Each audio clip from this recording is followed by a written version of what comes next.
Morning. I'd like to formally wish everyone a great morning to all in Harris Hall and welcome those joining us online. I'd like to call the regular meeting of the Lane County Board of County Commissioners to order. It's Tuesday, April 1st. Just as an intro item, it looks like the room is at near capacity, so I'm obligated to tell you by the fire marshal that at capacity, sometimes we have to move people to another room to view the Board of County Commissioners meeting. So far, we're good, but I wanted to remind all of you of our two rear exits that are right back here. I feel like a flight attendant, but also usually our habit is that we come in that door and that's the door we exit. But in case of an emergency, we do have 3 exits in this building, so please be cognizant. The nearest exit could be behind you, as they say in the airline industry. So there you go. Thank you. Originally, what we now have as our U.S. flag was formerly a military symbol that identified forts and ships. But as we all know, our flag has evolved into a symbol of what this country stands for: freedom, justice, equality, belonging, and collective resolve. It's also been a source of great inspiration, leading Francis Scott Key to write the Star-Spangled Banner after he witnessed the flag flying over Fort McHenry during a British attack in 1814. May our flag continue to inspire us all to steward our gifts toward the betterment of all who live under it. So good morning, Mr. Mokrajewski. How are you today, sir? Good morning. Mr. Mokrajewski, I wanted to say that tomorrow is an epic day for you. Tomorrow is National Peanut Butter and Jelly Sandwich Day. Did you realize that, sir? Good morning to my esteemed Vice Chair, Mr. Senega, and my esteemed colleagues. How are you this morning? Good to have you serve alongside of me. Note that we are down one colleague. Commissioner Buck is excused absent, so we will be a board of 4. We still have a quorum, so we're able to meet. And also, I want to announce that our board wrangler, Jessica the Extraordinary, has a birthday today on April Fool's Day. So happy birthday, Jessica, wherever you're at. So is there any adjustments to our agenda, Mr. Mokrajewski, today? Not today from staff. Thank you. Any emergency business? Oh. Commissioner Trigger? Thank you, Chair. I'd like to request that we move item 10B, Commissioners' comments and remonstrance, to immediately follow public comment this morning. And so that would make it item 6 and then bump the other items accordingly in numeric order. Head nods on that from the board? Seeing none, I'd say we proceed. Thank you very much. The county administration, we have a 9 a.m. certain item A, which is our public hearing order resolution in the matter of adopting fiscal 24-25 supplemental budget number 3, making and reducing and transferring appropriations. We have our budget and finance planning manager, Christine Moody, and Kevin Mahoney, our senior budget analysis, will join us and give us the lowdown on this. Thank you. Proceed, please. Maybe before we start, since we have such a large room, paying attention to an item here around our budget, I'll just share sort of the context for how we do our budget annually. There are 4 steps, generally 4 steps in the budget process each year. Lane County has about a $1.2 billion annual budget, 34 funds. It's a collection of 34 funds, revenue that we collect from various sources to provide various complex, unique, diverse services throughout the community. And we have each year the county administrator, who serves as the budget officer, proposes the budget, works with our departments to submit a proposed budget for the fiscal year that starts July 1st. We are in the process of developing the final stages of developing the proposed budget for next fiscal year. Once that proposed budget is submitted to the budget committee, which comprises of the 5 commissioners and 5 appointed residents, Budget Committee reviews that proposed budget and approves, can make adjustments to the budget and then approves it, and it goes on to the 5 commissioners. And then the 5 commissioners ultimately adopt the budget in third week of May or of June, typically, so that it takes effect at the beginning of the fiscal year, July 1st. So those are the 3 steps of the proposed, the approved, and the adopted. And the 4th step is what we're doing here today, which is one of 4 amendments that we go throughout the course of the year. So a budget is a working document. Of course, we set the budget. It's a plan of how we're going to spend the public's resources each year. But it changes as we receive new grant funding. New funding becomes available for specific things. We need to amend the budget to add positions. We also sometimes have to make reductions to either expenditures or to revenues as we realize that things are changing. So this supplemental budget is a really important process that we go through several times a year to amend the budget as things are changing. We do have some rather notable items that are happening in the supplemental budget today as we continue to reconcile with financial challenges, both from federal funding, state level funding, and here within the local resources that we collect in Lane County. Typically in counties, particularly here in Lane County, 60% of our funding comes from state and federal government. 40% comes from local taxes and fees. And that's something that I think is not really well known generally by the public, that as county governments, we rely heavily on the state and federal government to fund the services that we provide here. Counties are really arms of the state to carry out local services on behalf of the state, and we rely on those state and federal dollars to do that. So thank you, Chair and Commissioners, for obliging me in that sort of County Budget 101. And but I think it's important that we understand kind of what feels like a technical, nuancy issue. It's important because these are taxpayer dollars that we spend, and they're services that we provide to the community that are really critical. So Christine and Kevin, you can take it from there. I'll turn it over to Kevin. Good morning, Chair Laval, Vice Chair Senaga, and Commissioners. This is the 3rd supplemental budget for fiscal 24-25. The fiscal 24-25 budget was originally adopted by the board in June of 2024. The first supplemental approved in October of 2024, and the second in December of 2024. As Steve mentioned, this 3rd supplemental is, as we're building the budget for next year, the last opportunity for our departments to update revenue and expense to either updated projections or changes in plans, timing, things like that. So those changes here are also going into the planning for the 25-26 budget. And then the public hearing today is related to 2 funds that are changing by more than 10%. The Special Revenue Fund and the Public Works Capital Fund. The Special Revenue Fund is primarily related to budgeting for grants, the resources and associated expenses. There's the Community Change Grant, the FEMA Federal Emergency Management Building Resilient Infrastructure and Communities Grant, Oregon Business Develop Grant and Hazard Mitigation Assistance Grants. And those are the changes in special revenue in the Public Works Capital Fund, the changes to reduce the resources and the associated requirements for the bond for the Clean Lane that is not expected to be issued before the end of the current fiscal year. You saw some adjustments in Supplemental 2 related to contracted increases for AFSCME General and nurses. You'll see more of those changes in the Supplemental 3, as well as some increased personnel budget changes related to the non-represented classification and compensation plan changes that were approved by the board in December of 2024. The FTE changes, as Steve mentioned, are significant. They net to a minus 49.9 FTE, 45.8 of which is made up of vacant positions within Health and Human Services, community health centers, behavioral health, and public health. In addition to those, there's a technical adjustment removing 1 FTE for a limited duration position that had ended. The reduction of 2 FTE in community justice and rehabilitation services related to grant funding ending, and 2 FTE in the Sheriff's Office related to extending funding for the existing McKenzie Recovery and West Lane Regional Patrols into next year with the remaining funding.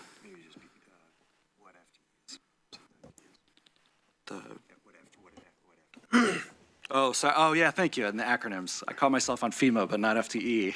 I'm working in budget land. It's the full-time equivalent. Thank you. In the district attorney, you'll see 1.5 full-time equivalent positions added, 1 for a medical legal death investigator position, a regular position, and 0.5 for a temporary medical legal death investigator. And that concludes the report from staff. I'm thankful there's not a test on this at the end. Thank you, Kevin, very much. I do need to read some things into the record. This is a public hearing on a supplemental budget for the current fiscal year budget as allowed under ORS 294.471 and ORS 294.473. This public hearing is required under ORS 294.473 due to one or more funds amending expenditures by more than 10% from the current budgeted amounts. Notice of this hearing and summary of the changes was published as detailed in the supplemental budget order and resolution included in this agenda item. Participants may testify for or against any item contained in the supplemental budget list. So I'd like to formally open the public hearing. At this time, we do have some limited time for testimonies, and if anyone here willing and wanting to testify about the public budget changes, please indicate now. Okay, I'm not seeing anyone in Harris Hall wanting to testify about the budget. Is anyone online standing by, Jessica, for this item? Yes, we do have one person joining us virtually. If you would like to give public comment for this public hearing regarding supplemental budget number 3, please raise your virtual hand. And I see no hand raised. I will return it to you, Chair. All right, thank you, Jessica. So I'd like to formally close the public hearing and allow any additional comments from staff. Anything to add? Nothing to add. Thank you. Any discussion or comments or questions from the board? Yes, Commissioner Trieger. Thank you, Chair. Thank you for the presentation. Just a confirmation, the Special Revenue Fund, it went by quickly, and I'm looking at the packet and not seeing the detail. The Community Change Grant, that is our $19.5 million Resiliency Hub grant that the federal government had committed to, that we had signed contracts on, but they have currently closed the portal and suspended those grants, and we are unable to access funds that were committed. Is that correct? Yes, it is. Thank you. So. All right, thank you. Anyone else? If not, I'm looking for a motion. Chair, I've got a motion. I move to approve the supplemental order number 3 and resolution as submitted. Do I have a second?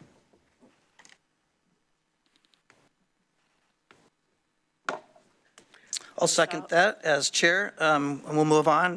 The board has been moved by Vice Chair Senega to move and approve the supplemental order number 3 and resolution as submitted, seconded by myself. Is there any discussion to the motion? Seeing none, I'll call for the vote. All those in favor signify with an aye. Aye. Motion passes 4-0 with Commissioner Buck being excused absent. Thank you very much. Have a wonderful Tuesday, you all. Appreciate you very much. Before we proceed on to public comments, we thought it would be good for a general update from our county administrator, Mr. Mokrzycki. So, sir, take it away, please.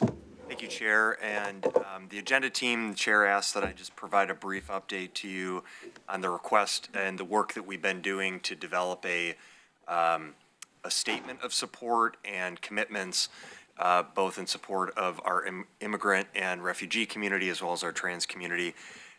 As I've shared, I think with the board previously, we've had, I believe it was 2 weeks ago, we had meetings, a meeting both with the immigrant and refugee community as well as a separate meeting with the trans community, representatives of these communities. We have additional meetings that are planned in the next couple of weeks. We are actively working and are working on a draft statement of commitment as well as statement of support and a number of commitments that we will bring forward to the board for discussion and action. And our plan is to bring that to the board on April 22nd. I want to just note that today, Commissioner Buck is absent.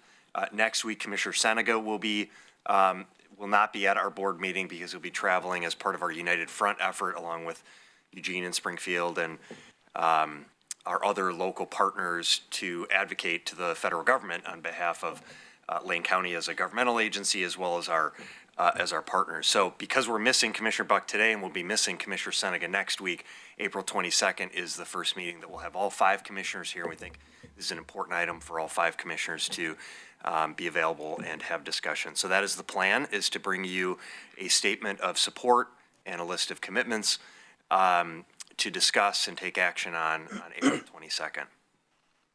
Happy to answer any questions if I may, but I just want to provide that brief update for commissioners so you know that, and for the public here so that you know that there is work ongoing. Commissioner Farr. Thanks. You know, Steve, moving this forward quickly is in everybody's interest, and understanding that April 22nd is the first time 5 commissioners can sit up here. Clearly, at any one time, a commissioner could be missing for different reasons. So choosing April 22nd, there's a chance that somebody wouldn't be here then. You know, the times that I have gone on United Front or on legislative meetings in Washington, D.C., I've been able to find time for specific agenda items if they were given a time certain. And I wonder if you might not. No need to respond at this point. Look into that, and perhaps we can find a time certain the week that Commissioner Seneca is going to be absent. And I'm not putting work on Commissioner Seneca's shoulder, just asking you if there's a possibility that you could look into finding time that week rather than waiting 2 more weeks. And we certainly can do that. I want to be clear that there's really 2 reasons that we're waiting until April 22nd. One is we want all 5 commissioners to be available. And the other is that we want to make sure that we're having open and clear dialogue with the groups that are here, representatives of the community that are here today and that we have had discussions with, so that the statement of support and the specific commitments that we bring forward to the board are not a surprise, that there's an understanding of what's being brought forward. So it's really a combination of both of those, of wanting to make sure we have all the commissioners and wanting to make sure that we have had the proper engagement and dialogue with representatives of the communities that have come forward. Thank you, Ms. Mokrzycki. You know, that's an adequate response. I think everybody here understands the urgency, particularly with the daily changes and the daily information that we receive regarding nationwide events that are occurring. The sooner we can act, the better we all are, and we all understand that urgency. Thank you, Steve.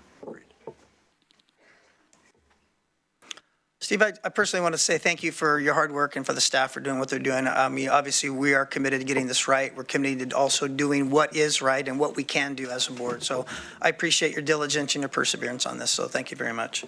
We'll move on to public comments. The public can speak here in person at Harris Hall or online. Time is limited to 3 minutes, and I'm going to ask today, especially be cognizant of that time. We have about 36 people that want to give public comments, so when that 3 minutes is up, please stop and leave the podium for the next person, please. We also want to be fair to all, so that's how we want to run it. So you can also submit public comments via our website in writing at least 24 hours ahead of our meeting to be included in the weekly meeting packet. We respect your First Amendment rights as a tool to address your government with grievances and options, but we also admonish all to do so in a civil manner, to be respectful in expressing yourself. And as board chair, I wish to request the public commenters to please eliminate direct and personal attacks to particular board members in these public testimony times, as they seem to be unproductive in addressing the real and important issues our constituents are raising for our collective attention. When you come to the podium, please state your name for the record, and your time will begin. We'll begin with Taylor Thompson, followed by Jason Sides, please.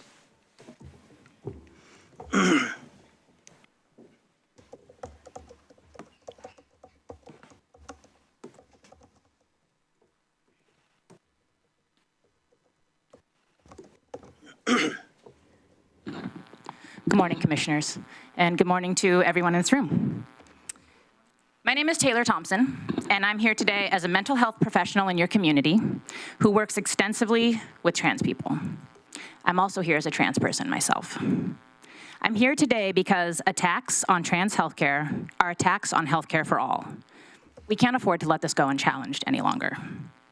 Every day in my private practice, I witness the direct impact of the rhetoric and policies that seek to deny trans people the right to access competent, affirming medical care.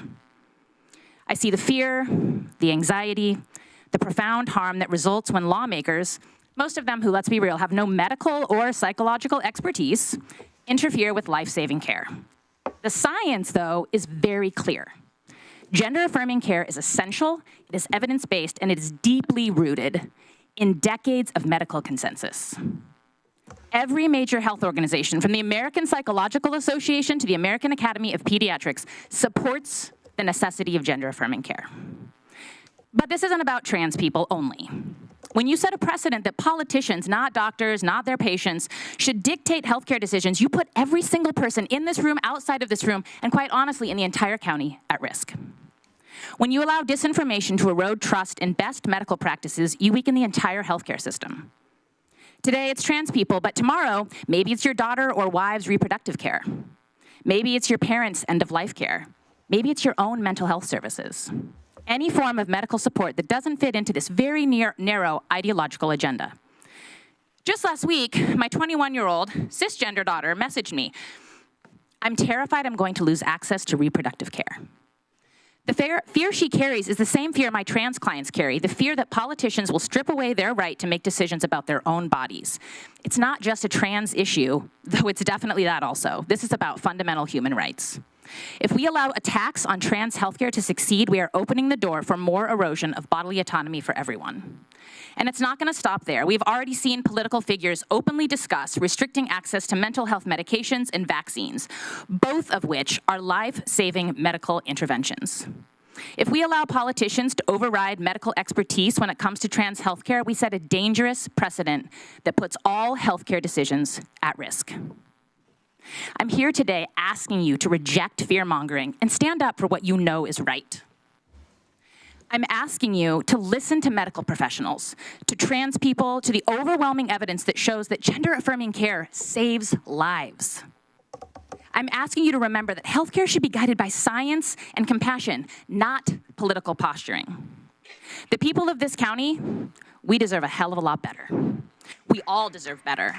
And we will not stop fighting for a future where every person can access the care they need. Please, let me interrupt, please, just for a second, please. I understand your enthusiasm, your passion, but clapping and cheering and jeering in Harrisall is not allowed. So please respect that. Thank you. Proceed. We will not stop fighting for a future where every person can access the care they need without shame, without fear, and without government overreach. Time is up. Thank you very much. Thank you all for your time. Jason Sides, followed by John Anthony, please.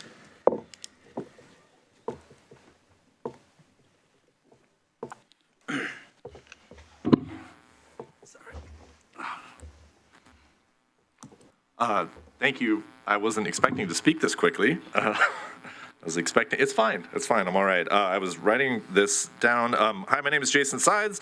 I'm faculty at University of Oregon, and I'm about as privileged as they come, a white cisgender heterosexual man, and it's more important than ever that all of us with privilege stand in solidarity with those in our community who are under attack by powerful forces such as the president and executive branch of our country, the richest man in the world, and a media ecosystem that is hell-bent on demonizing those most vulnerable in our society, which today includes our transgender friends and our immigrant friends.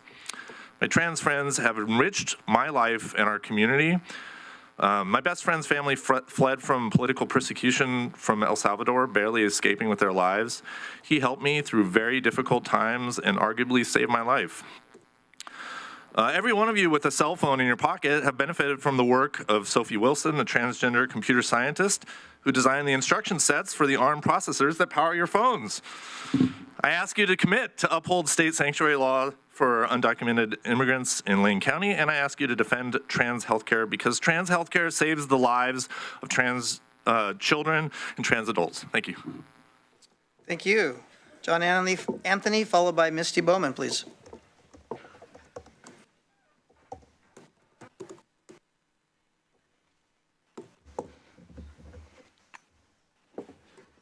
Good morning. My name's John Anthony, and I am a tax-paying homeowner, which makes me no better than anybody else, be they renter or homeless person. I worked at the University of Oregon for 27 years. As an adult white male, I acknowledge my privileged position in society and my responsibility to speak in support of those without that privilege. That's why I'm here today. I am currently well represented on the commission by Commissioner Trieger, and I stand by her in solidarity with all those from our marginalized communities. They bravely come to speak at these meetings, letting us all see who they are, and they are our neighbors. 89 years ago, a monstrous storm in the form of World War II overtook our world and plunged us all into a paroxysm of prejudice, violence, and death. It began in increments and progressed because good people could not see the path of horror that lay ahead them. A few did, and they pinned stars and pink triangles and red hearts to their own breasts to show solidarity with the oppressed. Sirs and madam, we forget history at our peril. A storm is once again gathering, threatening our own friends and neighbors. As you would all give strangers shelter from such a storm, I ask that you once again give shelter to those who need it most. Please take such actions wherever you can to stand with the very people that you may find different or even fear. They are not the enemy, they are us. Thank you. Thank you. Misty Bowman, followed by Stacy Burgess, please.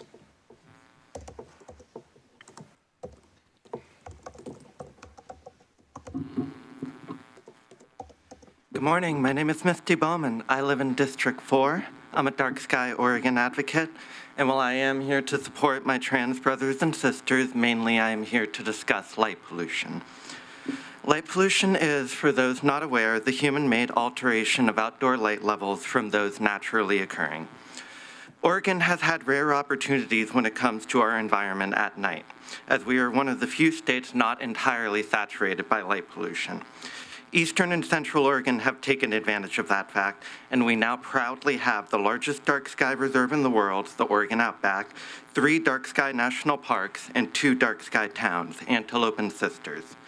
These places and many places across the world have seen numerous benefits to dark sky lighting policies, and now it's time, I think it's time for the biggest light pollution contributors in Lane County, Springfield, and especially Eugene, to see those benefits as well. I would be remiss if I didn't mention the environmental benefits to addressing light pollution. Light pollution is a known killer of insects and birds. A third of all insects trapped in the glare of a light fixture die of exhaustion before sunrise. Every single night, every single light, 1/3, 1/3, 1/3. It's estimated every year 1 billion birds die in collisions with brightly lit office buildings. There's also a human cost. High amounts of outdoor artificial light at night has been directly linked with heart conditions, strokes, and certain kinds of cancer. These alone would be sufficient reasons to address light pollution, but then we arrive at the financial costs. Dark Sky International estimates light pollution costs every man, woman, and child in America $12 a year. In Lane County, that's over $4.5 million a year. If that seems like an exaggeration, you need look no further than Tucson, Arizona. They implemented Dark Sky International lighting policies, and they managed to save over $2 million a year in their city. Further still, there is the unknown cost of lost tourism.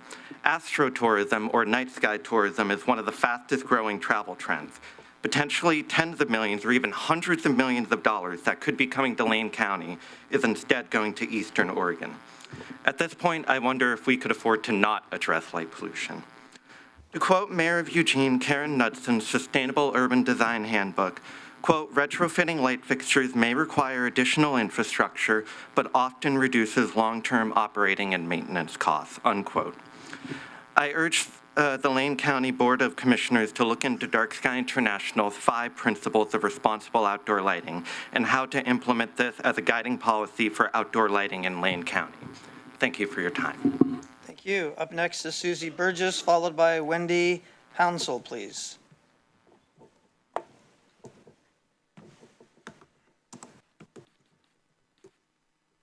Susie Burgess, are you in the room? Okay. Wendy Hounsell, you'd come to the podium, please, followed by Robin McLeod.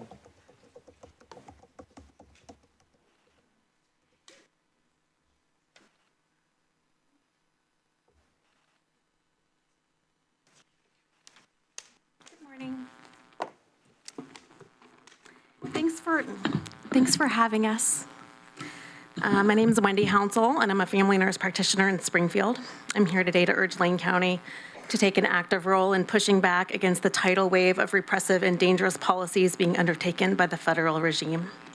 There are so many, it's sometimes hard to know where to even begin, but we have an opportunity today to take a few steps to protect 2 very vulnerable groups who are facing exceptional repression and loss of civil rights in the U.S., immigrants and trans folks. With that in mind, there are 2 specific actions I'm urging you to take today. Number 1, I urge Lane County to uphold state law and commit to a sanctuary promise of non-cooperation with federal immigration authorities in accordance with Oregon's sanctuary laws, codified in 1987 under ORS 180.805, 180.810, and 181A.820 to 181A.829. which restrict the ability of state and local government agencies, including police, to assist federal immigration enforcement without a warrant. Currently, there are countless examples from all over the country of law-abiding immigrants being disappeared by ICE into for-profit prisons without due process, and lifelong legal residents with jobs, families, and homes being arbitrarily deported or denied re-entry to the U.S. Lane County has an opportunity to affirm its commitment to justice by adopting a statement of intent to abide by the state sanctuary laws, and I strongly urge you to do so. Number 2, I urge you to adopt a sanctuary promise for our trans community. I urge you to affirm that attacks on trans healthcare are attacks on all healthcare. Trans healthcare is evidence-based, medically necessary, and decided between a patient and their provider. Currently, 27 states have either banned this crucial care outright or have anti-trans bills or litigation pending. This is a horrifying trend, and our trans friends, patients, and community members here deserve nothing less than a Lane County commitment to the spirit of Oregon's SHIELD law protecting trans healthcare and the Oregon Equality Act protecting trans civil rights. At this moment in history, we need every forward push we can get to affirm equal rights for all and protect our most vulnerable. As a primary care provider, I am seeing firsthand the significant toll on mental health that current national events are taking on our community. Should you make the decision to adopt these stances, I believe this would allow our community members, many of whom are shaken, traumatized, and frightened, a small measure of comfort and sense of safety as we navigate these new waters together. As local leaders, protection of our most vulnerable community members is a sacred duty you are now called to fulfill. If we do not stand up for the groups currently under attack, everyone will soon feel the boot of fascism on their neck. But more importantly, we as people of conscience have a duty to stand up simply because it is right. Otherwise, how can we live with ourselves? It is certainly easier to do nothing, but doing nothing is not a neutral thing. Doing nothing paves the way for further oppression, further injustice, further cruelty, further pain. Please help us shore up resilience in the face of what is happening and what is to come. Help us protect the joy, love, and beauty that trans folks and immigrants bring to our community and to our country. We have little time to lose. Thank you. Thank you. Robin McLeod, followed by Corey Hendrick, please.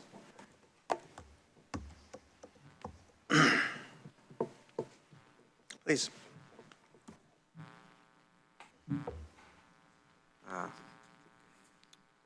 Thank you, councilors. My name is Robin McLeod, and I was born and raised here in Oregon. I've been out of town for a couple of years now, and things have been a little bit different since I left. I'm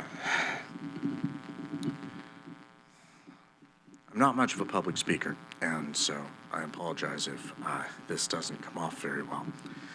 But a few years ago, when I was here working at a call center that frankly primarily advances fascism here in the United States, Venture Data, which primarily has the task of testing Republican propaganda, I was rather distressed by my job, as it was the only place that would hire me. An ongoing problem. Sorry. And I read a manual that had recently been declassified called the OSS Manual on Subtle Sabotage. It was written in World War II by the organization that would later be turned into the CIA for operatives in France, occupied France, I should say, Vichy France, who were trying to organize cells against the Nazis. And one of the things that distressed me was that it seemed to indicate that there wasn't much that I could do as someone with no particular set of skills, because it talked about engineers, talked about sabotage, things like that. But I thought about it, and I realized that everyone has a skill set. Everyone has something that they know how to do. And one of the most difficult things to learn is how to make the machines stop running when they need to stop running. The machines right now are being turned to grim purpose. The center cannot hold things full apart, as Yeats put it, and all that stuff about grim and terrible intensity on the part of the worst of us. Try to learn how to make the machines stop when they need to stop. The wealthy and powerful do not care about people like me. And you don't have much time to learn how to make things stop when they need to stop. And your skills can do part of that if you learn how to liberate them from what they're doing now. Thank you. Thank you. Corey Hendrick, followed by Ellie Grimm, please.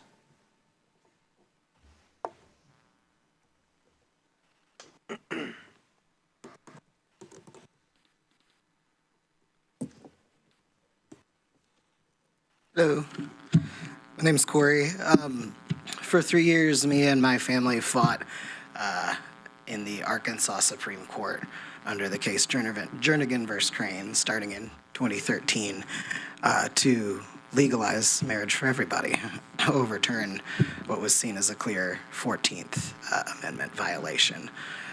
When that was determined to be unconstitutional, and we won in the Arkansas Supreme Court, some familiar names, Asa Hutchinson, Tom Cotton, Mike Huckabee, worked very, very hard and used very special language to say, let's just wait on the federal government to do it. And it's that waiting that was traumatizing. You don't know what's going to happen, and it's in the hands of 3 folks that would never dare to shake our hands because of, you know, I don't know, the sinful, dirty nature of our mere existence. So in that, it was eventually, you know, we all know Obergefell happened, so that was nice. But it left us in a place where we were just getting by there with the sneers and the looks and them having been on front pages of newspapers to say that what a brave couple, and then people looking at them like they are trash. And that was heartbreaking and debilitating. I couldn't even come out until I was in my late 20s. My parents used to joke around when I was 3 that if she brought a boy home, we'd love him just the same. Because it's not a choice. And that's something that a lot of folks don't seem to really like swallow and digest and just accept it.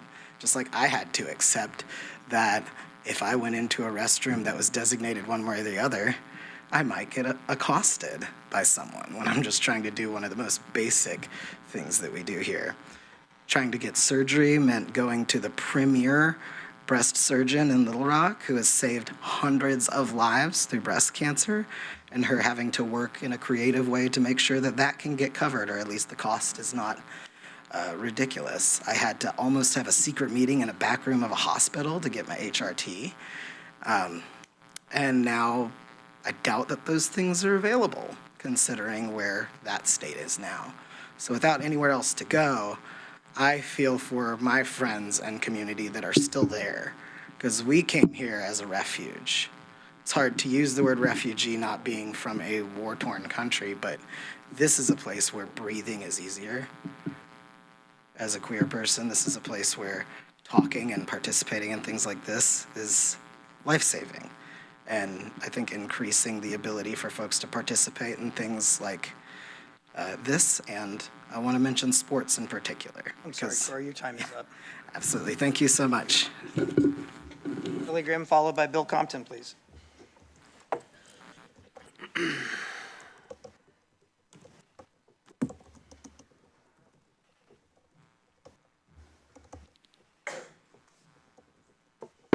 morning. My name is Ellie Grimmy. I live in District 5. It's a privilege to have the opportunity to speak before you today on behalf of our community's call for continued access to inclusive, gender-affirming healthcare, and also in honor of Trans Visibility Day. Our trans, non-binary, and gender non-conforming family and neighbors are deserving of our love and respect, along with the same opportunities and access afforded to anyone else residing in our state. The last time I was in this room was February 25th, and so I would like to thank the board for committing to honoring our state's sanctuary status by issuing a formal statement that includes additional protections for vulnerable folks in immigrant and LGBTQ communities. It was moving to witness the large crowd that came out in support of trans and immigrant rights. I felt proud to belong to a community and county who would step up and do the right thing despite political pressure.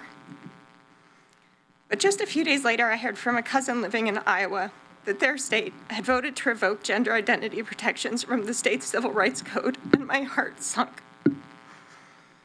This was the first legislative action in the U.S. to remove non-discrimination protections based on gender identity, but I fear it will not be the last.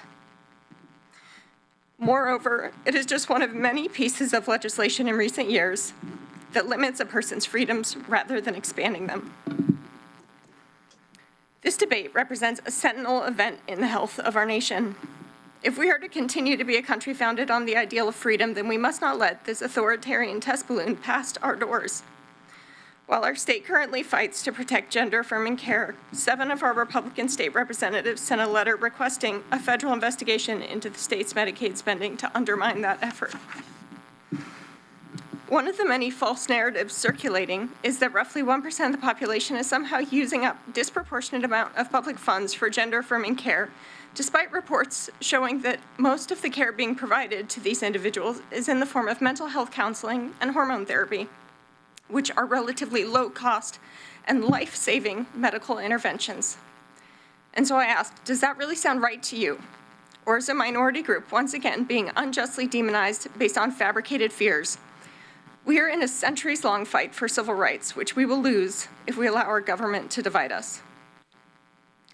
Oregon's commitment to personal autonomy is evident in our nearly 40-year-old bipartisan sanctuary law and in our 1997 Death with Dignity Act, and in our many privacy protections.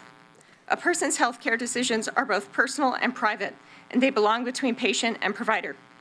I ask that today that you continue to stand up for democracy, for bodily autonomy, and for inclusive healthcare by dedicating resources to ensuring that gender-affirming care is not eliminated by federal budget cuts, and that we as a community shore up resources and medications so that everyone can get the life-saving care that we deserve. This trend of regulating healthcare services a person will receive will not stop at limiting gender-affirming care or reproductive access. I'm sorry, Emily. Ellie, your time's up. Thank you. Bill Compton, followed by Eve King, please.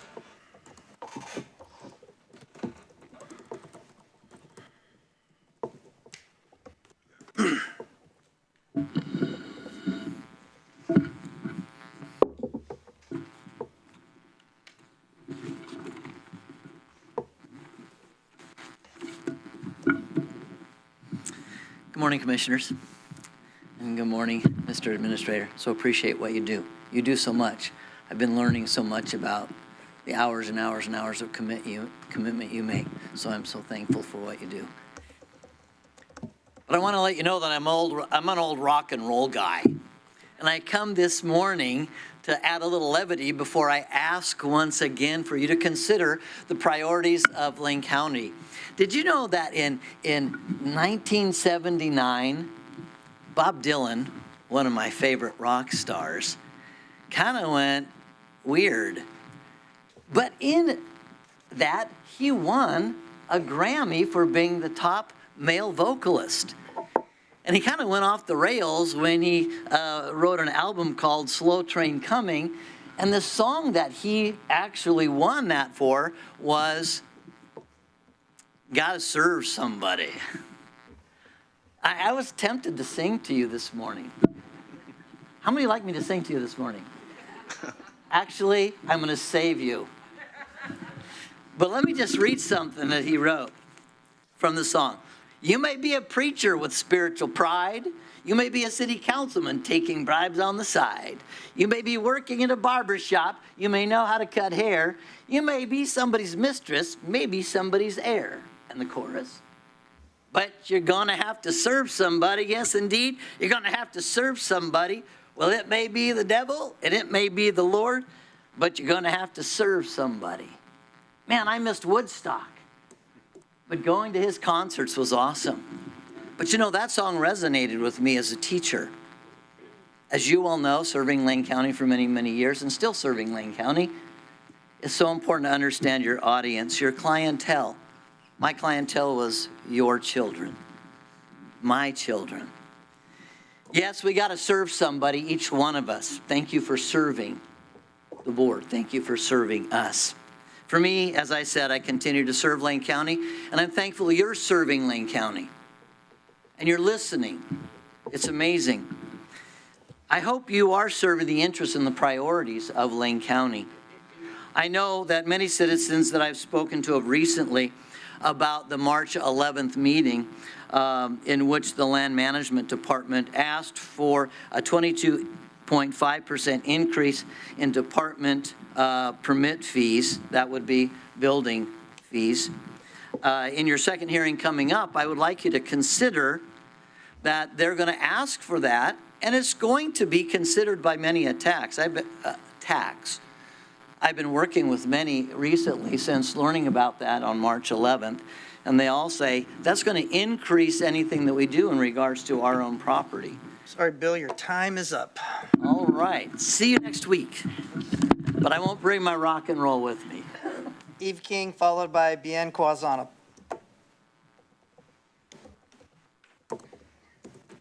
Hi, I'm Eve King from Marcola. I'm here to second many of the statements that I've heard already. The compatriotism with our fellow human beings. The dark night sky I have experienced on the Big Island of Hawaii. And there must be a lot of misconception about that because there are lights that are possible to use that give us the light we want to see at night, but they don't disturb the overhead beauty that we have as part of our lives. And thank you, Commissioner Trieger, for standing with all of the marginalized folks who are the main subject of most of us here today. And I hope that as freedom-loving people, we can get together and allow the freedom of bodily autonomy for our fellow human beings. And if we are in a bad state or oppressed, don't we want the comfort and support of the other people in our community? And that's the main thing that we're asking. And sometimes it's hard to identify with people who are different from us. but let's just try and do it anyway. And to me, it comes down to empathy. Can we have empathy for other fellow human beings? And thank you all also for your accent on politeness and our empathy for all our other fellows. Thank you. Thank you. Bien Quazana, followed by Ty Warren, please.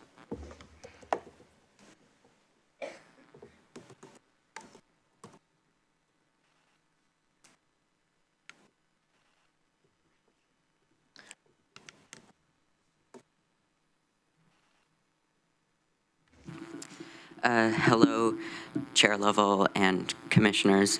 My name is Bien Kwasansa. I live in Springfield.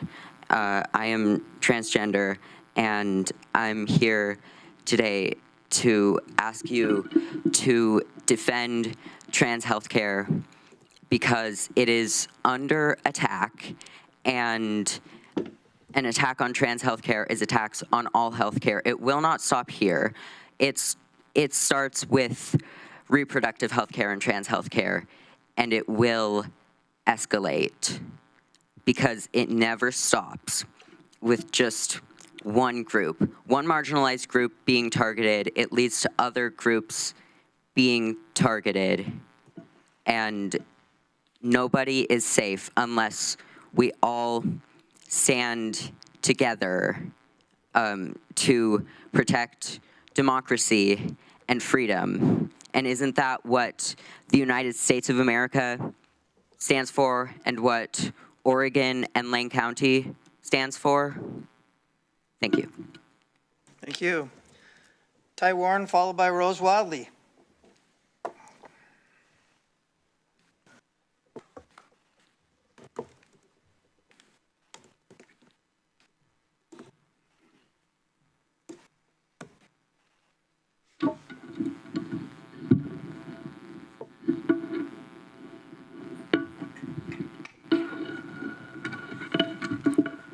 Thank you. I'm Ty Ward, and I am a teaching professor at the University of Oregon. I am also a trans man, and I am Jewish. I am open to my students about both of those things. I teach art and technology, which is the intersection of technology and how we shape the world that we see around us. And being out, I do for a couple of reasons. One, it's relevant to my topic, right? I talk about visual representation and culture and why it's significant that we see people. I talk about what we put out in visual culture as being significant and impactful. And the other reason I am out is because there are so many young, trans, non-binary, queer students who have never, ever seen someone who reflected them stand up in a position of power and authority. Because I do this, I put myself at great risk. This risk grows every day. The attacks are relentless. I am scared to death, but I do it anyways, because it is the right thing to do. I have students who come to me who are terrified of losing their health care. They're terrified of going home and not being able to return. They're terrified of their parents. They're terrified of the disinformation that is being spread about what it is to be trans, because it is hurtful. It is hurtful and it is incorrect.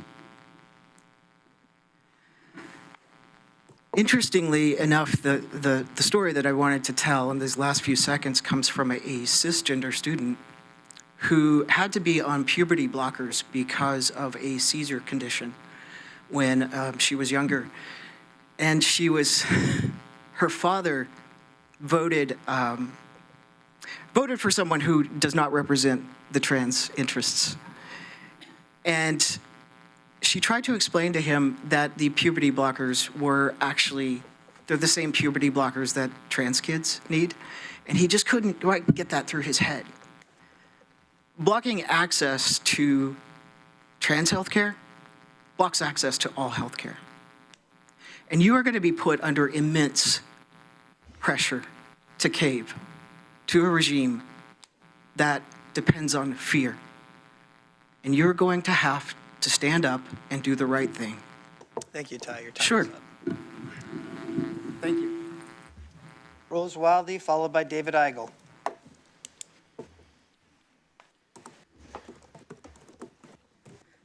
Hi, I'm Rose Wildy, and I live in what was formerly known as the East Lane District.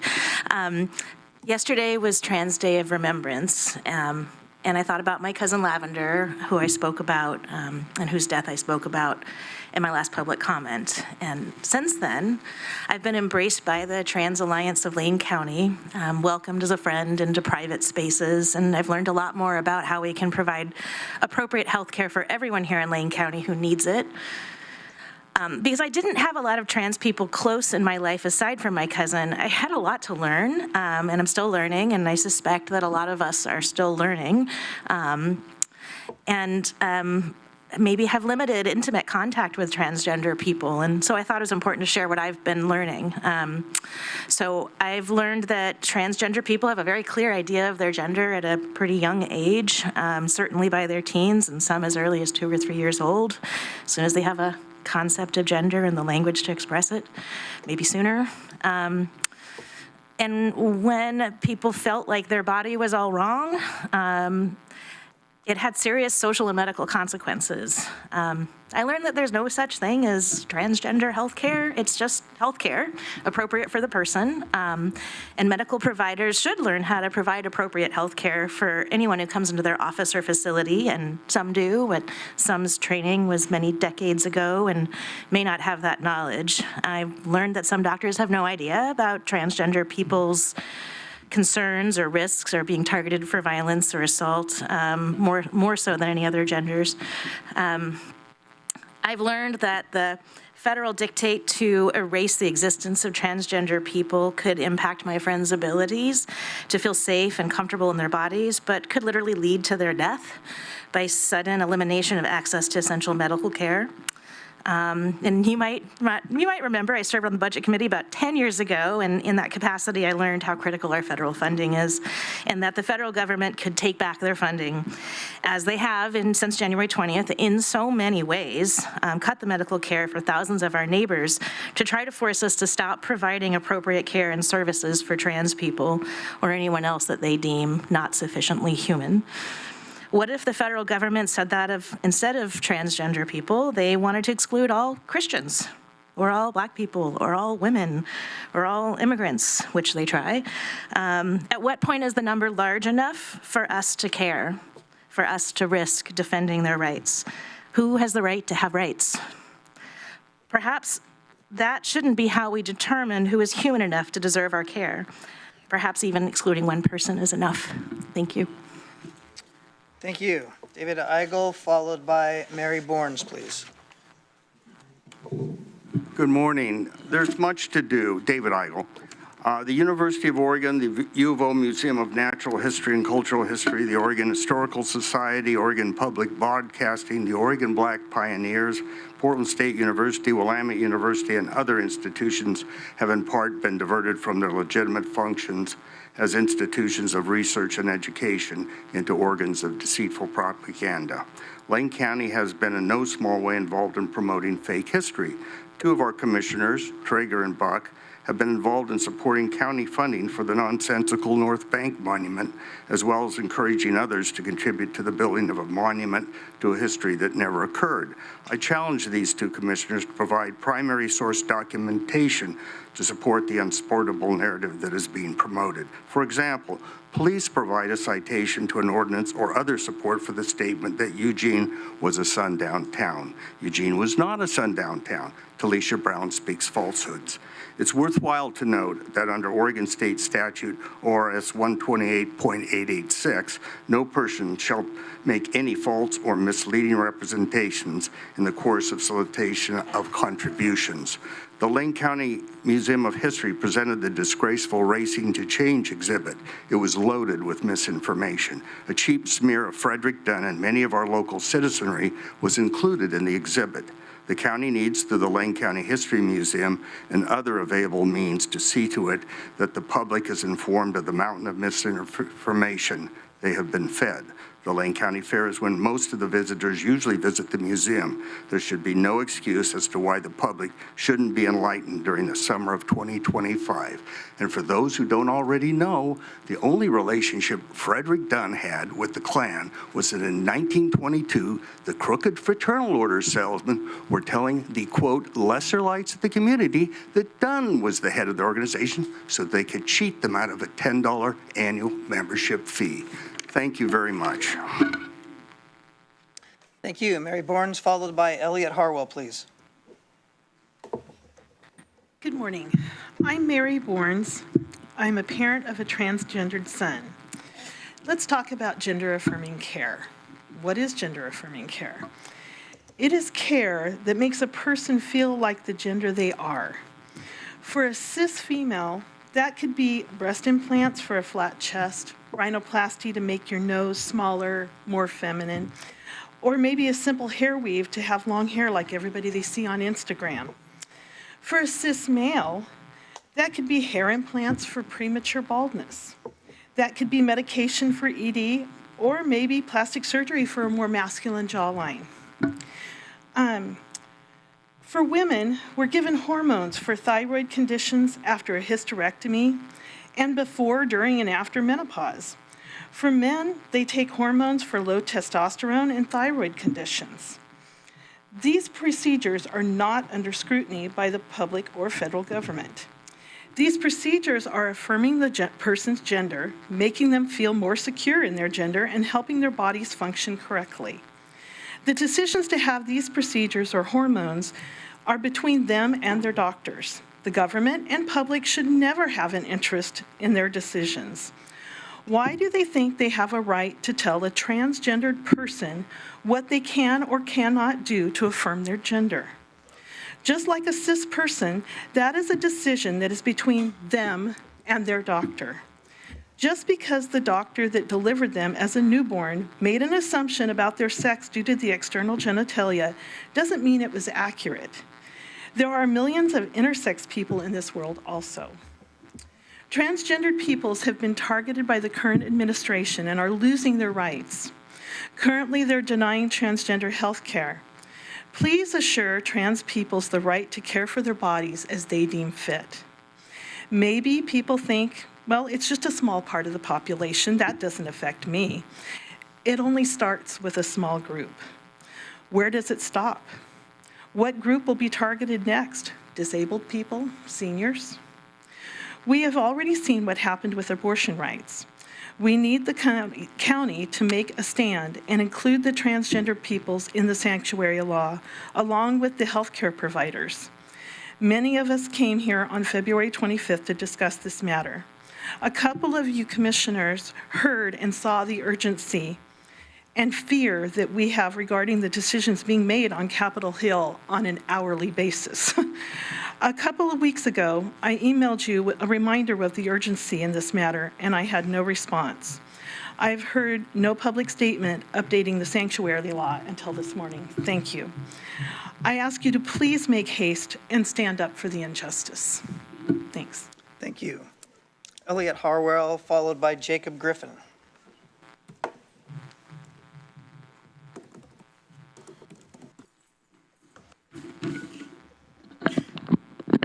Hello, my name is Elliot Harwell. I live in Springfield. I'm a spokeswoman for the Trans Alliance of Lane County. Over the past several weeks, members of TALC have done what any good, civic-minded citizen is supposed to do.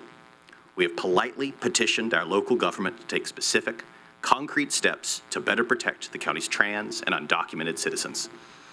I would like to thank our allies, especially the Jewish community of Temple Beth Israel, for joining our efforts.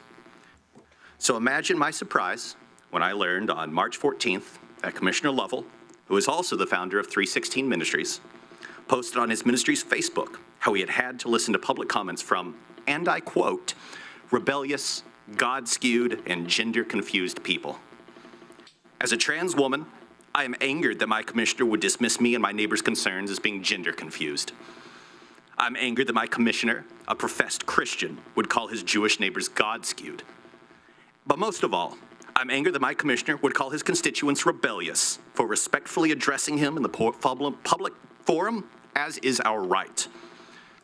But this is also the man who carried an assault rifle on Main Street to intimidate peaceful Black Lives Matter protesters, as he did on June 6, 2020. I don't think you care about my rights, Commissioner Lovell. I don't think you represent me. I think, like Pharaoh and King Ahab before you, that the Lord God has hardened your heart and that you are pursuing a short-sighted and destructive path of bigotry. To the other three commissioners here today, my name is Elliot Harwell. I'm a spokesperson for the Trans Alliance of Lane County, and I'm again here to ask the county to protect its vulnerable citizens. I'm glad for the updates that we received today, but it's my job to continue to come here and hold your feet to the fire. We want a clear commitment from the county that you will follow the state's existing sanctuary laws so that our county's undocumented neighbors will not fear being dragged off the street by agents of ICE. We want an expansion of those sanctuary laws to cover trans and queer people, as Olympia, Washington has already done. And we want the county to allocate resources to defend trans health care. What we are asking for is not strange. It is not some special treatment. We are simply asking for what is promised every American, a life filled with liberty and the pursuit of happiness. Because that is ultimately what is at stake, commissioners. The moment the government begins to deny one group rights, snatches one group off the street, denies one group health care, it will inevitably begin to take those rights from more and more people until it finally takes them from you. If the three of you don't stand up and defend your constituents now, you'll be letting men who carry guns on Main Street decide who is rebellious. You'll be letting men who carry guns on Main Street decide who is God-skewed and who is gender-confused, who is allowed to worship and who is ultimately allowed to live. Finally, I think it's cowardly, Commissioner Lovell, that you continue to move the comments and your replies to them to the very end of these meetings. You should at least look me in the eye when you insult me. Thank you. And next is up for Jacob Griffin, followed by Richard Green. Thank you, Commissioners. I want to echo what Elliot just said for everyone here who may not know. At the last meeting, the three male commissioners voted to put their response to our comments at the very end of this meeting at the end of their day this afternoon, in a clear effort to avoid having to respond to the things that are said here. You need to know that they've done that. 2 weeks ago, I came here and I listened to a group of people who identified themselves as Christians try to figure out and speak to you about giving me and other trans people what they called special rights because they felt in some way that they were unable to actually articulate that us having rights would mean that they would lose something that they were unable to articulate. So for the first time when I came up, I actually identified myself as Jewish, although I'm sure my kippah has previously done that.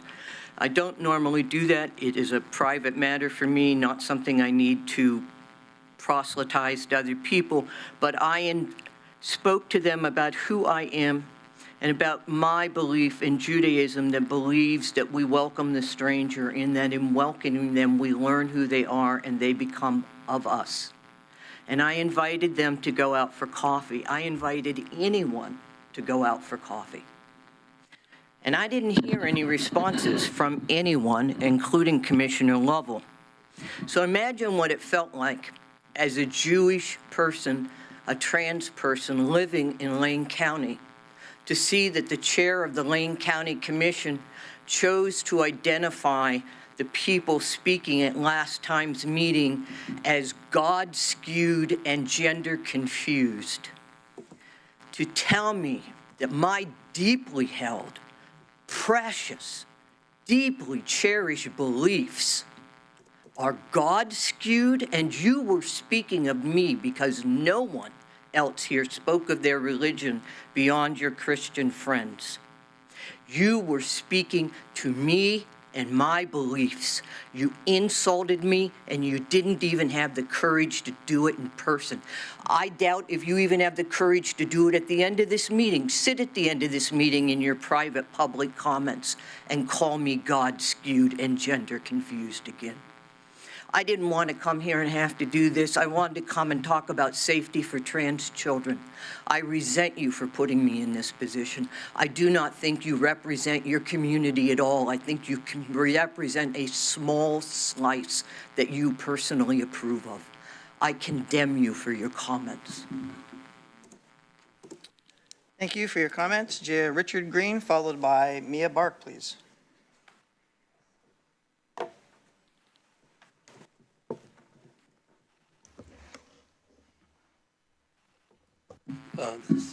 Everyone has been very serious and well prepared, and I don't really have much to add, but I'd like to encourage you to take a stand on respecting the sanctuary laws and saying Lane County is.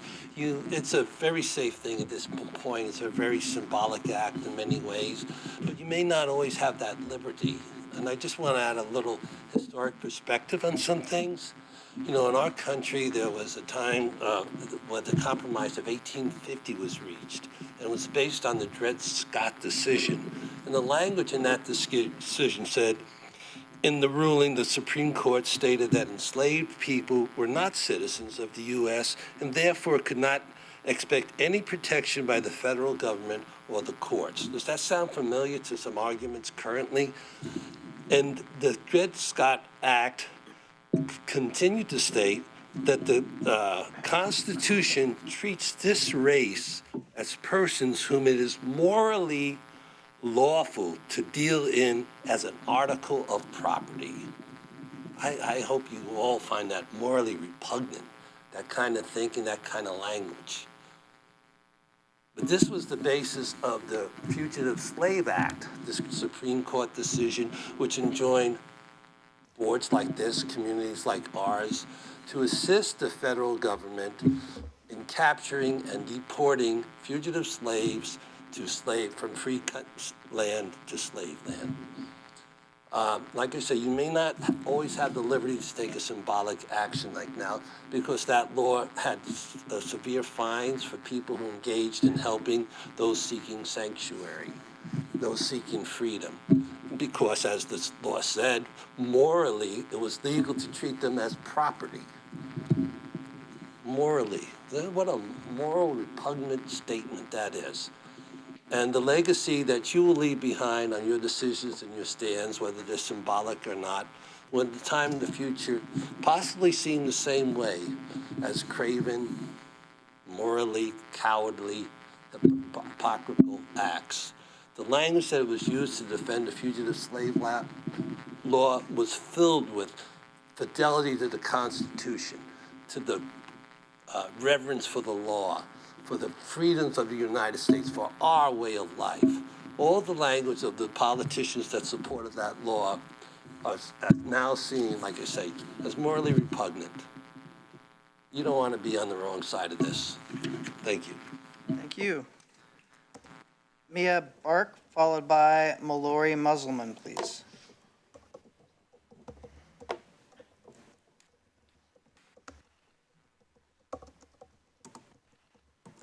My name is Maya Burke, and on January 16th, I packed a car in Pensacola, Florida, with basic possessions, my wife, and a cat, to come here in search of a safer place.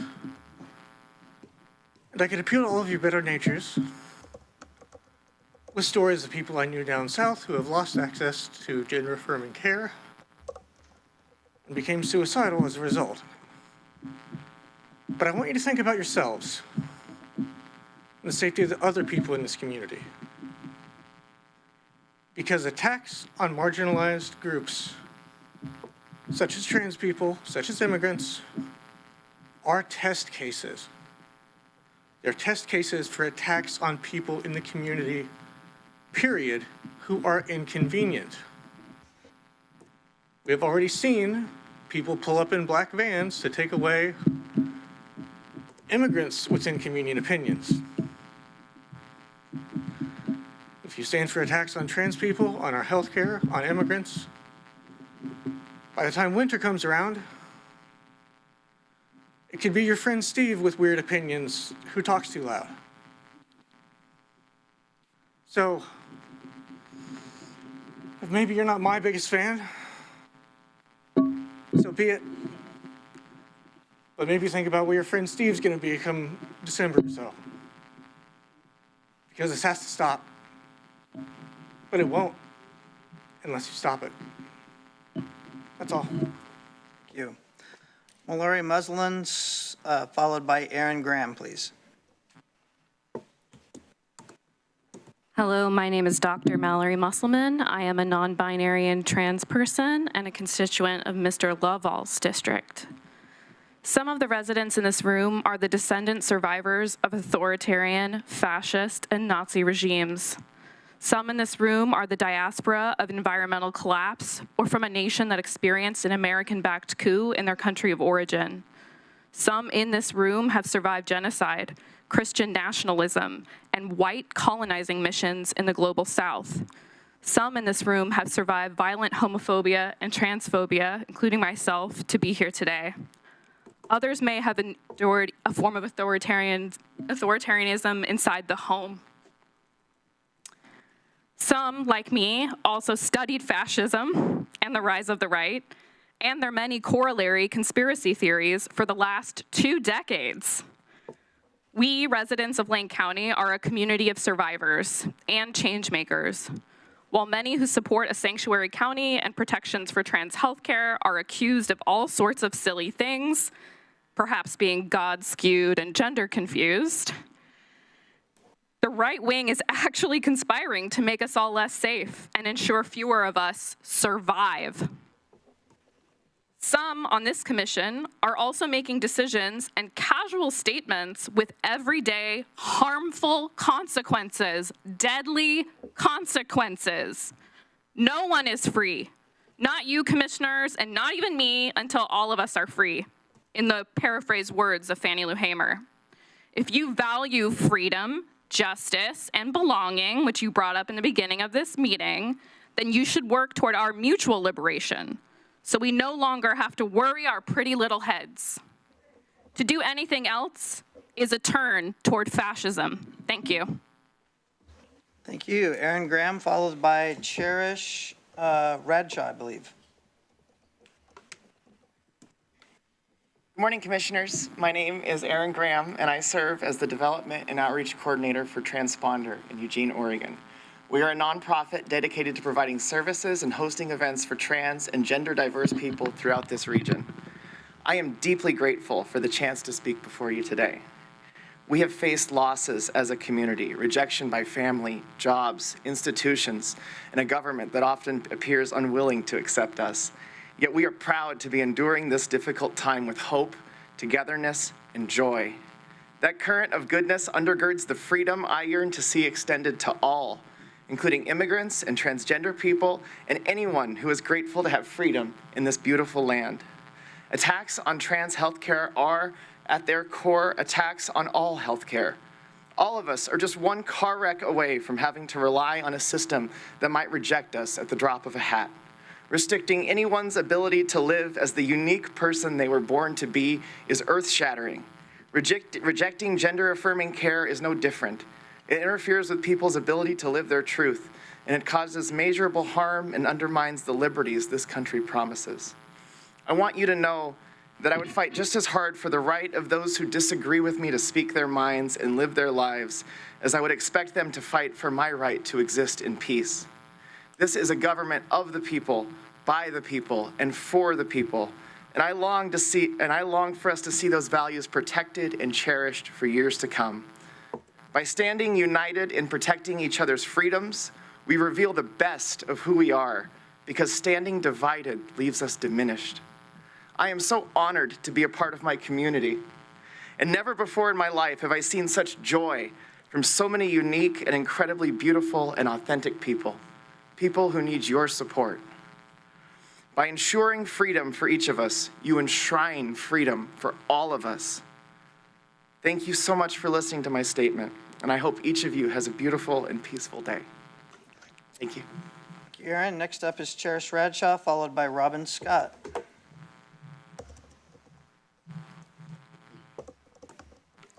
Hello, I'm Cherish Bradshaw. I'm here today because I want to live in a place that stands up for its most marginalized residents. That is the world I want to live in, so that is what I'm fighting for. I believe in loving your neighbor. I believe in compassion and understanding, and I believe in treating others with dignity. Trans rights are human rights. We're not asking for special treatment. We're asking for the dignity, equality, and freedom that should be afforded to any community member. The administration in Washington presents a very real threat to the mental health and physical safety of trans folks in this county.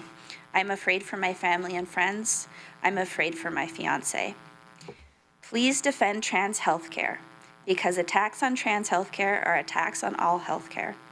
I was at the gynecologist earlier this year, and she mentioned a major uptick in sterilizations since the election. It's not just trans people who are afraid. Please help protect us in any way you can. Please stand up to the bullies. Thank you for your time.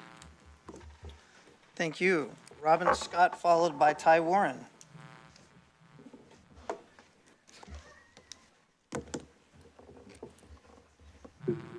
Hi.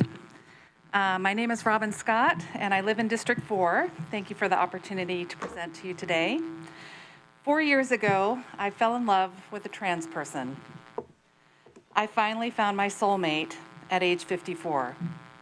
This relationship has given me an intensive education about the struggles that trans people face. My close affiliation with this community has me terrified given the current political climate. I have been very privileged in my life to be white and passing as a straight person, and these days practically invisible as a middle-aged white woman. Now I see immigrants, people of color, people with disabilities, and my trans and queer community members under attack and living in fear. I was a county employee for 35 years and believe strongly in good government and the value of public service. It is clear to me that local and state governments have an important role to play in protecting vulnerable communities when the federal executive branch is cruelly scapegoating and targeting us. I am asking you to please hold the line and protect us. Please designate Lane County as a sanctuary for immigrant, queer, and trans communities. Commit to following state sanctuary law for undocumented immigrants and to keeping government out of health care. The assault on gender-affirming care sets a dangerous precedent that threatens medical autonomy and the doctor-patient relationship. Please take steps to protect life-saving and medically necessary gender-affirming care in Lane County. Every major medical association and leading World Health Authority supports health care for transgender people and youth. I am hoping you will take the lead in making Lane County a safer space by safeguarding human rights and promoting inclusivity. Thank you. Thank you. Ty Warren, followed by Diane Peterson.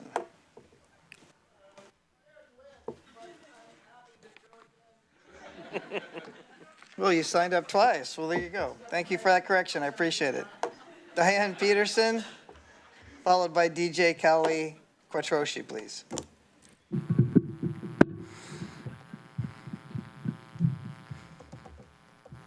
Hi, my name is Diane Peterson, and I'm here as a Lane County resident to speak up for the rights of my friends and neighbors. I live in that narrow strip between Springfield and Eugene with no municipal representation, so the work of the Lane County Commission is especially important to me and those who live in this area. I'm here today to speak up in support of the rights and protections of trans people and immigrants in our community. I'm here with a room full of people who are deeply concerned about the welfare of our trans and immigrant friends, family, and neighbors. I'm particularly concerned about the use of policy to harm our peaceful community members because of their identity. I urge you, commissioners, as leaders in policymaking positions, to 1, commit to following state sanctuary law for immigrants, and 2, protect gender-affirming care in Lane County. A statement was made at the opening of this meeting that our flag stands for freedom, justice, equality, belonging, and collective resolve for all who live here. All of us deserve to live as we are, deserve our needed health care, and the freedom to live without fear of harm. Thank you. Thank you, DJ Kelly Kotroshi, and followed by Emily Searstead. I can't read that, I'm sorry. Thank you. Good morning, Commissioners. My name is DJ Kelly Kotroki. I'm a resident of District 4, and I have lived in Eugene for over 7 years. I'm also queer, cisgender, mixed race, specifically to note Mexican American. I was born here in the U.S. I'm a small business owner. I was the chair of the Lane County Equity and Access Advisory Board, which is now the Equity Program Advisory Board, and I'm a dedicated educator. I come before you today in follow-up to my statement in December 2024, and I continue to urge you to strengthen Lane County for its most vulnerable populations. I urge you to, 1, commit to follow Oregon sanctuary state laws so that Lane County's immigrant and refugee populations know that their elected county leadership supports their right to be here. This not only protects immigrants and refugees who live in Oregon, but also provides other folks who have brown skin who live here. I am deeply concerned about the realities that I, my family, my community could be taken with no legal recourse and disappeared. That is happening across the US, and it can happen here. And just for the color of my skin, that is a possibility I have to face. 2, I would like you all to publicly commit to strengthening our protections for trans individuals in Lane County, specifically around gender-affirming healthcare and reproductive rights. Since we cannot count on the federal administration to protect all who reside in the US, it is up to individual states, counties, to step up and ensure that our residents have safe and are safe and have the ability to live their best and most authentic lives. I want to specifically address the need for life-saving, medically necessary, and gender-affirming care that Lane County residents deserve. Attacks on so-called trans healthcare is an attack on all forms of healthcare because healthcare is between a doctor and their patients. All people should have access to healthcare that they need, regardless of what group of people believe is right or wrong. Trans people are not God-skewed and gender-confused. They are people who should have every right that cisgender people like me have. I'm not standing here pointing some tainted finger of morality at you. I'm asking you to do the right thing by our community members and those who are in most need. It's time to stand up. Thank you. Thank you. Emily, followed by Jacob Treve, please.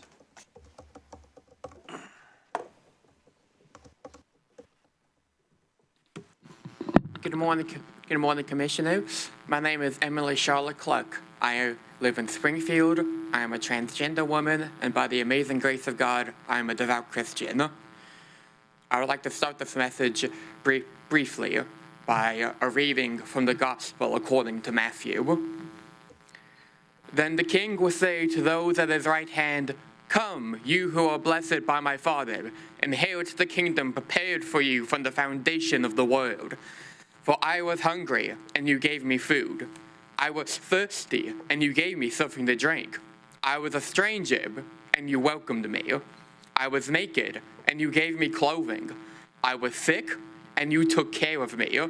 I was in prison, and you visited me." Then the righteous will answer him, "Lord, when was it that we saw you hungry and gave you food, or thirsty and gave you something to drink? And when was it that we saw you a stranger and welcomed you, or naked and gave you clothing? And when was it that we saw you sick or in prison and visited you?" And the king will answer them, "Truly I tell you, just as you did it to one of the least of these brothers and sisters of mine, you did it to me." I'm asking you all, if any of y'all are Christian, follow the amazing agape of our Lord and Savior. Have mercy upon us trans people and us immigrants. Hold the line against the unholy Gestapo who are after us. And I say this in all solidarity with our Jewish comrades who welcomed the wandering Aramean, and to our Muslim comrades who follow the example of the Holy Prophet Muhammad. I ask you all, in my perspective, as a devout Christian, protect us. Thank you. Thank you very much. Jacob Trevor, followed by Leah Jo Figueroa Carning.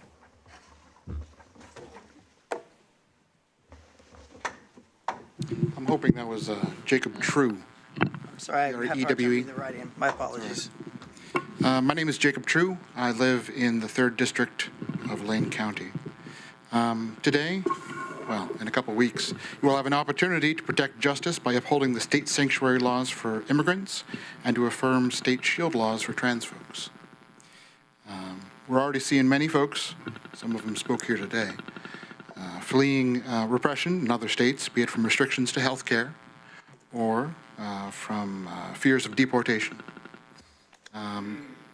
I just want to say that the folks coming here encourage economic development and prosperity, and we should encourage that by welcome folks. I also wanted to, with my time, emphasize the testimony that we heard before about intersex folks. Gender isn't a strict binary, and by restricting gender-affirming care, it not only affects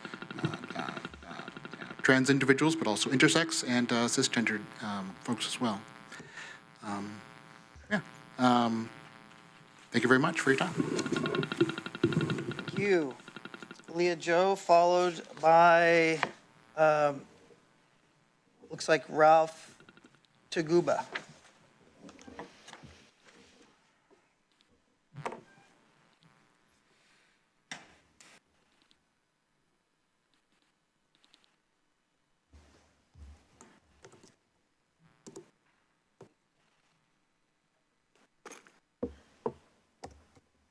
I'm reading this for Leah Jo, my sibling. She's at work. I'm a primary care physician's assistant, and I have been in practice for over a decade. I am part of a group of dozens of gender-affirming care providers in Lane County. Most of the patients I see will be impacted by the incoming cuts to Medicaid and SNAP, the intensification of attacks on trans and migrant communities, and it's something that I feel deeply within my medical practice. I see the impacts of these policies of discrimination and violence every day on the faces and bodies of my patients.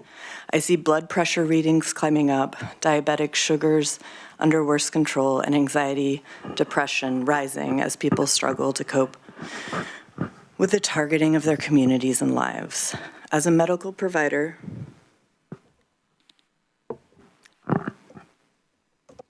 for some of our most marginalized communities, I ask that you stand up loudly, boldly, courageously, and in word and action to protect all Lane County residents, and especially those that are most targeted under this administration. I ask that you commit to following state sanctuary laws for immigrants and refuse ICE sheriff collaboration and noncompliance with federal immigration policies. I urge that you take bold protections for gender-affirming care, which is evidence-based and life-saving. Attacks on trans health are attacks on all health care. Quite literally, the attacks on bodily autonomy we're seeing will touch all of us through reproductive health care, HIV prevention and treatment, hormonal treatments for cis people, and medical care for those living with disabilities. This is the time for Lane County to commit to specific and enforceable policy changes and protections locally for trans and immigrant communities, and better protections for all of us. Thanks. Thank you. Ralph Tabuga, followed by Margot Lovinger, please.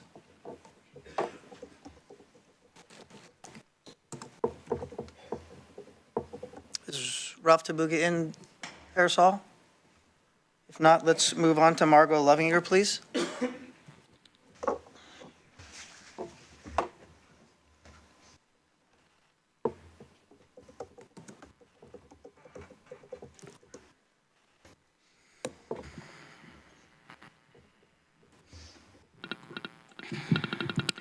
Good morning. My name is Margot Lovinger. I'm a resident of Eugene. In conversations about transgender children, there are statistics that are inevitably thrown around about alarmingly high suicide rates and rates of depression and anxiety. We hear stories about bullying and about social isolation. We hear about all the ways that these children struggle, so much so that one might come to believe that being transgender is an affliction, that it is necessarily an ordeal. But I would like to offer another vision, one in which a transgender child expresses who they know themselves to be, and the people around them listen. They believe that child, they respect that child, and they give that child space to explore their own identity, to be whoever they are, and to be loved and accepted unconditionally. They raise the child surrounded by other people who accept them. They send the child to a school that accepts them and works to remove any obstacles to that child's integration into their peer group. And here, what do we have? A transgender young adult who is confident, happy, engaged in their schooling, surrounded by loyal friends, beloved by their community, ready to take on the world. Being transgender doesn't sound that much like an affliction anymore. And understand me, I'm not telling you about some theoretical child in a make-believe world.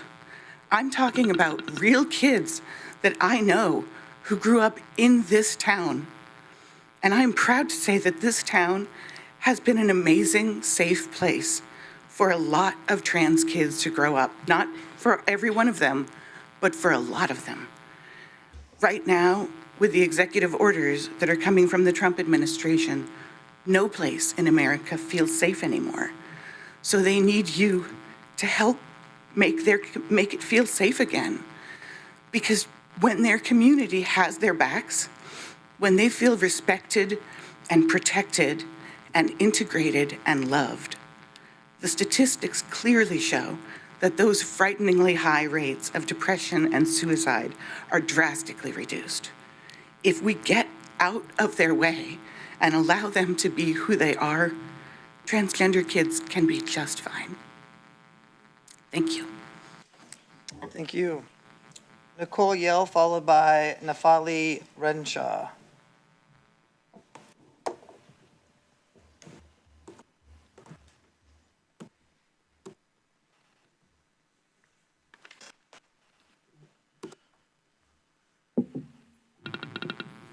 Hi, my name is Nicole Yell, and I'm speaking here today as a parent of 2 trans kids in Lane County, currently receiving gender-affirming care.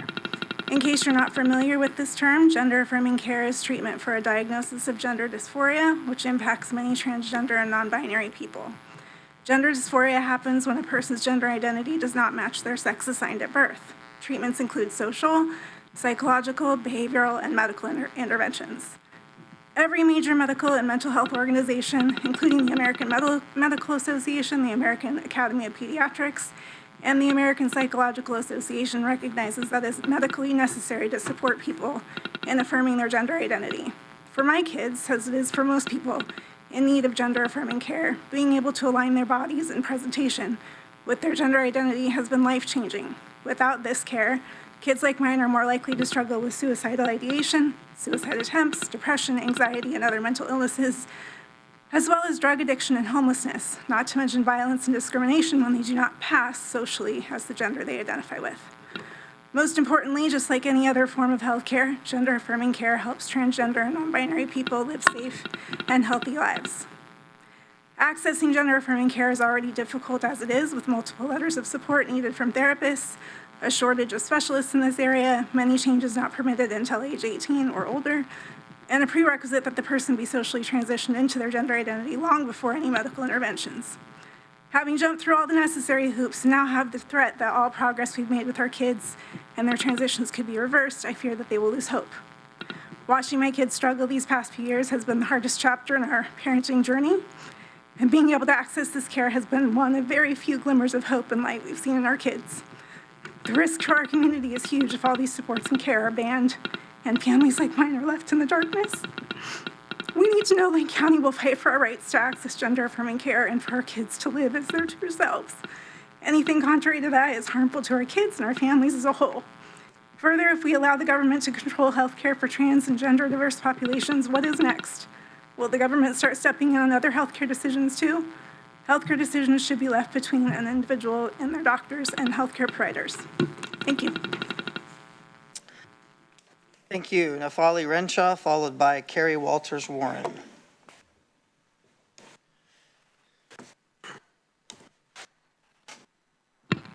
Good morning. My name is Naftali Renshaw. I spent the night in vigil with Senator Cory Booker, and I come here in the spirit of good and very necessary trouble. I'm going to paraphrase a poem by a German pastor post-World War II because my phone died, so I apologize if I misorder. It is entitled First They Came. And this pastor says, first they came for the socialist, and I said nothing because I was not a socialist. And then they came for the labor unions, and I said nothing because I was not a labor unionist. And then they came for the Jews, and I said nothing because I was not a Jew. And then they came for me, and there was no one left to speak. That was by Pastor Martin Niemöller. He's a complicated person. He was a Nazi sympathizer as a pastor. He was anti-Semitic until he was placed in a concentration camp for protesting the German control of the church. As I listened to Senator Booker for several hours, he kept repeating a phrase, and that was when one of our rights is attacked, all of our rights are under threat.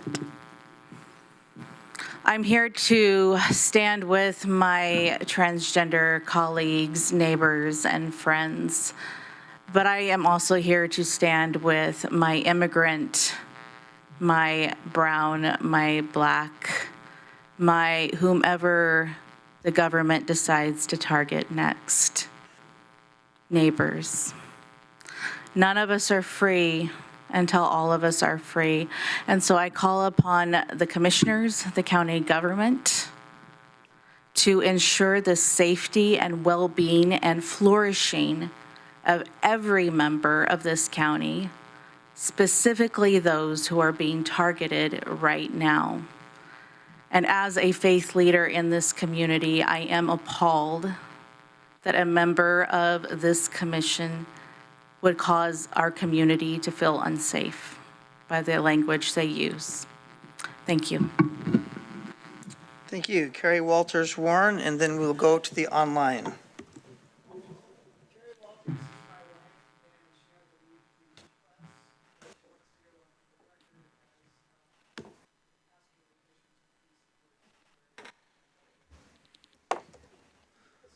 Thank you. Jessica, is there anyone online that wishes to give public comment at this time? Yes, Chair, we have a couple of folks joining us virtually. For those joining us, if you would like to give public comment, please raise your virtual hand.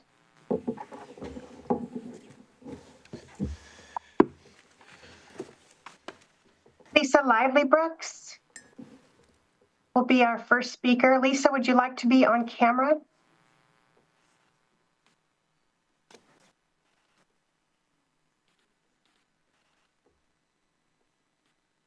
Lisa, can you unmute your microphone, please? Thank you. Lisa, would you like to be on camera? That would be fine. All right, just a moment. It takes me a few seconds to manage this.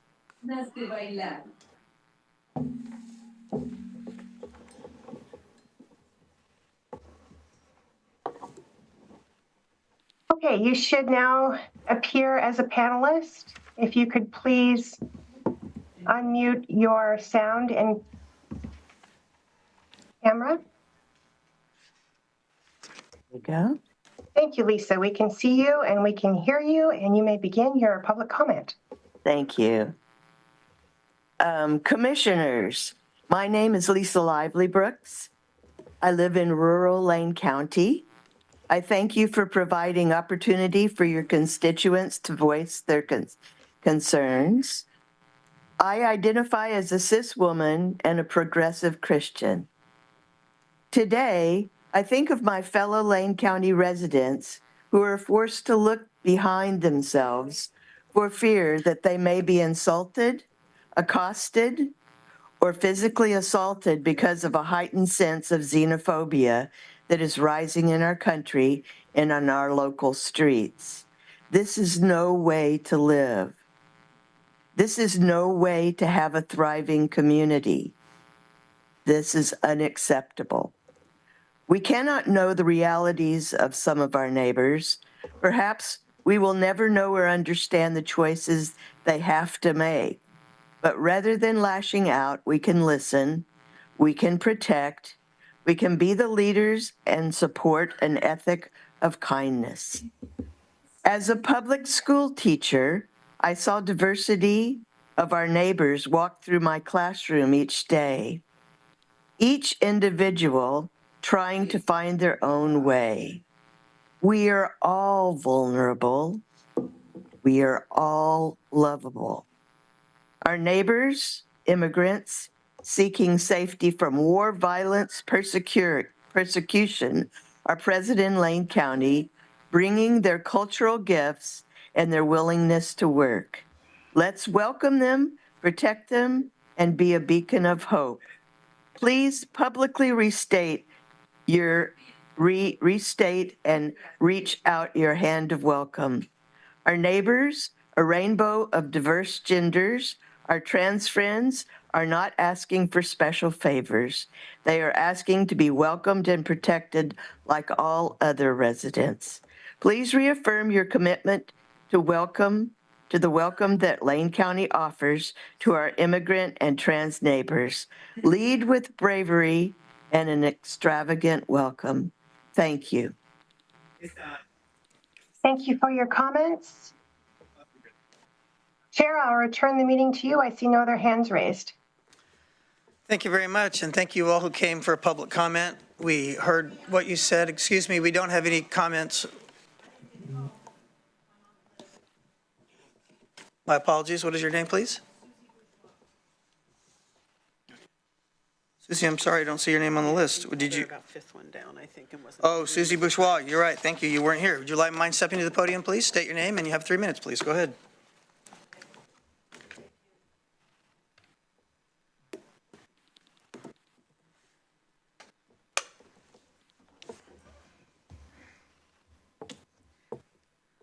Hi. Growing up, it was ingrained in us that America stands for liberty and justice for all, and that we were all created equal and endowed with certain inalienable rights, life, liberty, and the pursuit of happiness. But now there's an impressively loud contradiction that the government can discriminate against your rights if your existence makes them uncomfortable. Now government wants to not only play doctor and psychiatrist and parent, but they also want to play God with people's lives. This is about bigotry, dehumanization, and government overreach, not about protecting children or benefiting society. Because if you care about trans people, especially children, you listen to the experts who've researched effective treatments and the people themselves to see how vital affirming care is. Given all of the incredibly cruel and frightening news that is bombarding trans people every single day, it is the very least we can do as Eugenians, Oregonians, Americans, and just plain decent human beings to declare that transgender healthcare is not up for debate. It's a human right. And if it can be taken from one marginalized group, it can be taken from anyone. Please commit to state sanctuary law for immigrants and trans people. Just a reminder that puberty blockers are reversible during a time that is often the most challenging for trans kids, and the pause that it provides is why they should be championed rather than vilified. As a mother of a trans daughter, I want to say that you shouldn't have to know and love someone who is trans, to know that they, just like everyone, deserve the same rights as anyone. And to the immigrant community, estoy contigo.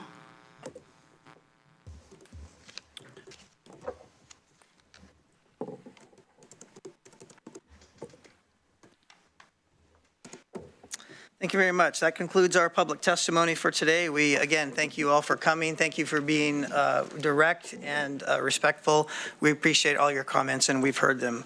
As we move along to our agenda, we will come to our consent calendar.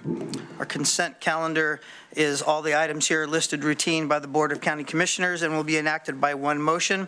There will be no separate discussion of these items. If a discussion is required, that item would have been removed from the consent calendar and would have been considered separately. Details to each item can be found in the blue links attached to the item descriptions. Vice Chair, do I have a motion to approve the consent calendar? Chair, I have a motion. I move to approve the consent calendar for April 1st, 2025. Splendid. Do I have a second? I'll second. Thank you for the second. We have a motion by the Vice Chair to approve the consent calendar and a second by Commissioner Farr. Anyone who objects, please say now. If not, we'll assume we will move on in saying that the approval for the consent calendar was made. Any objections? No. Approval calendar is approved 4-0 with Commissioner Buck being absent. Thank you so much. As we move along to our Health and Human Services order, item number 7, Order A, in the matter of approving contracts with the City of Eugene, Pacific Source Administrators, Trillium Community Health Plan, and Lane Workforce Partnerships, and delegating the County Commissioner and his designees to approve actions. We have Zach with us today instead of Eve. Thank you, Zach, for joining us. If you would go ahead and introduce this item, that would be great. Thank you.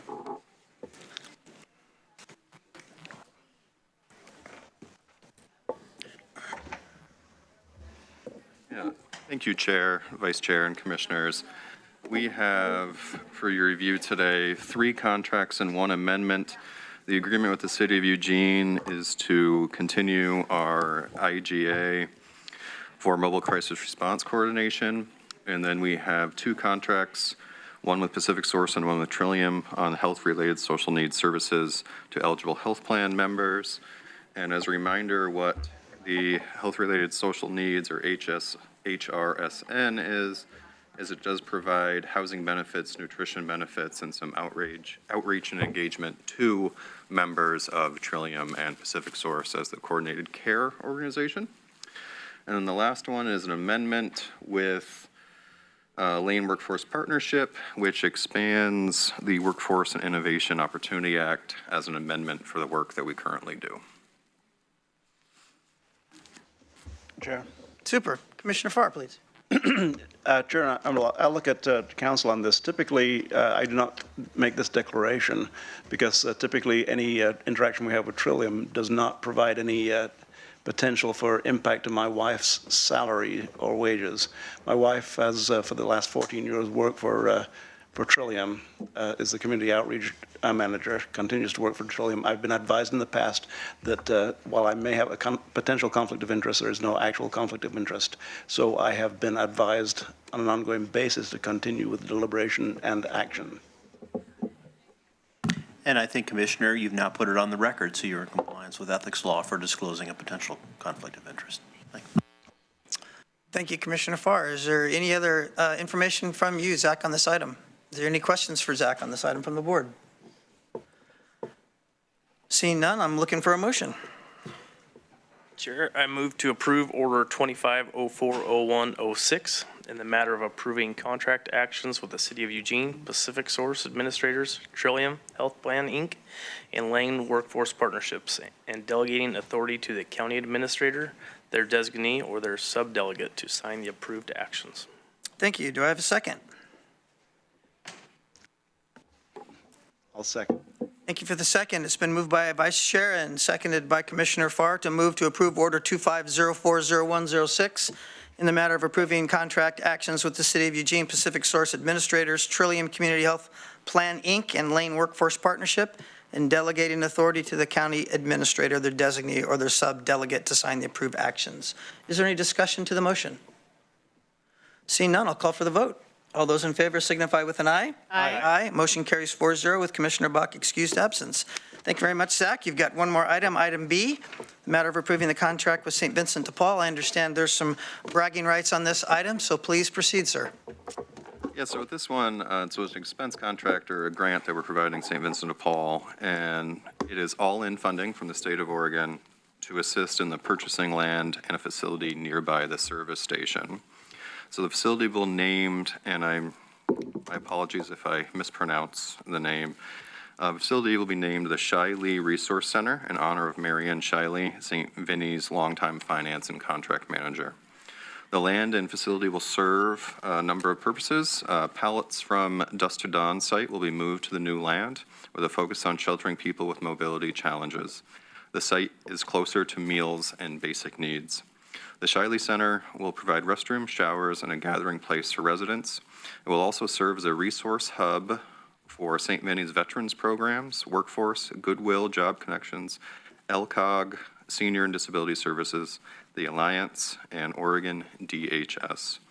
It'll provide much-needed office space for partnering agencies. Lane County's specific interest is in the greater stability and sustainability of this new property. We'll offer to current Dusk and Dawn residents by having stick-built amenities and all basic need services next door versus across a busy highway. So we do appreciate St. Vincent de Paul's vision for this site and continued partnership. And it's opening in 2 weeks, and it's definitely focused on expanding the longevity of that site and continuing to have this program in the community.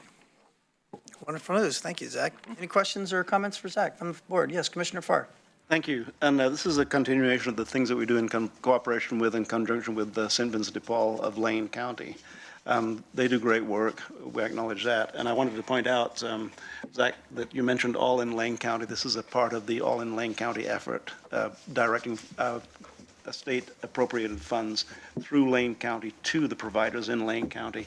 I would encourage people to look online to see All in Lane County, to see the coordinated effort that's taken place over the last year and a half, based upon what was initially Governor Kotek's order 23-100, I believe was the number of the order that helped us to create All in Lane County. Thank you for bringing that up, Zach. Thank you. Okay, seeing no other comments, I'm looking for a motion. Chair, I have a motion. I move to approve Order 25040107 in the matter of approving contract actions with St. Vincent de Paul Society and delegating authority to the county administrator, their designee, or their sub-delegate to sign the approved actions. Awesome. Do I have a second? I'll second. Thank you. It's been moved by Vice Chair and seconded by Commissioner Farr in the matter of approving actions with St. Vincent de Paul and delegating authority to the county administrator, their designee, or the sub-delegate to sign and approve actions per Board Order 25040607. Any discussion to the motion? Seeing none, I'll call for the vote. All those in favor signify with an aye. Aye. Motion passes 4-0 with Commissioner Buck excused absence. Thank you very much, Zach. Thank you. Have a great Tuesday, my friend. Item number 8A is the next on our agenda, which is the first reading and setting of the second reading and joint public hearing for Ordinance 2503 in the matter of amending Lane Code 10.600-15 to co-adopt amendments to the Springfield Development Code Sections 3.2.400 and 6.1.110 for the Campus Industrial District and adopting a savings and severability clause and providing an effective date. With us, we have the incomparable Jared Bowder, our senior planner, to introduce the item. Jared, go ahead. Thank you, Chair. Good morning, Commissioners. Again, for the record, I'm Jared Bowder, Lane County Planner and Project Manager for this round of the Springfield Development Code amendments. As was just read in by Chair Lovell, this is a first reading for Ordinance 2503 to adopt amendments to the Campus Industrial District section of the City of Springfield's Development Code.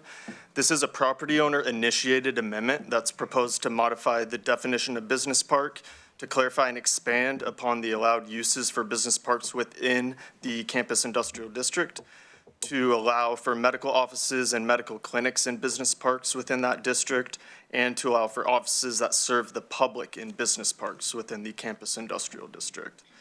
The proposed amendments require co-adoption by Lane County and Springfield as they apply to urbanizable lands within the Springfield urban growth boundary. And the item before you today is also a request that the board set the second reading and public hearing for April 21st, 2025, time certain at 7 p.m. And that would be a joint meeting with the Springfield City Council to be held at Springfield City Hall. And at that time, staff will provide a more comprehensive staff report on the project, and there'd be an opportunity for public comment as well. And with that, I'll conclude the staff presentation for the first reading, and we'll look to the board for questions and a motion. Any questions for Mr. Bowder? Please remember that, colleagues, this is simply a first reading. The board is reminded that any really substantiated questions for staff and the discussion on this matter would be reserved for the second reading and the joint public hearing.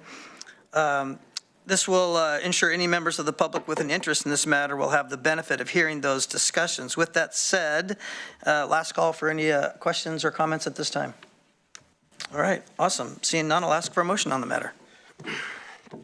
Chair, I move to approve the first reading of ordinance number 25-03 and to set the second reading and joint public hearing with the City of Springfield City Council for April 21st, 2025 at 7 p.m. date time certain. Wonderful. Is there a second? I'll second. Thank you. It's been moved by Vice Chair to approve the first reading of ordinance 2503 and to set the second reading with a joint hearing meeting with City of Springfield Council for April 21st, 2025 at 7 p.m. At the Springfield City Hall in a hybrid meeting format. If there's any discussion to the motion, there's the time. Any discussion? Seeing none, I'll call for the vote. All those in favor signify with an aye. Aye. Aye. The motion carries 4-0 with Commissioner Buck being excused absence. Jared, wonderful presentation. Thank you, sir. Have a great rest of your day. Thank you, Commissioners. See you on the 21st. You bet.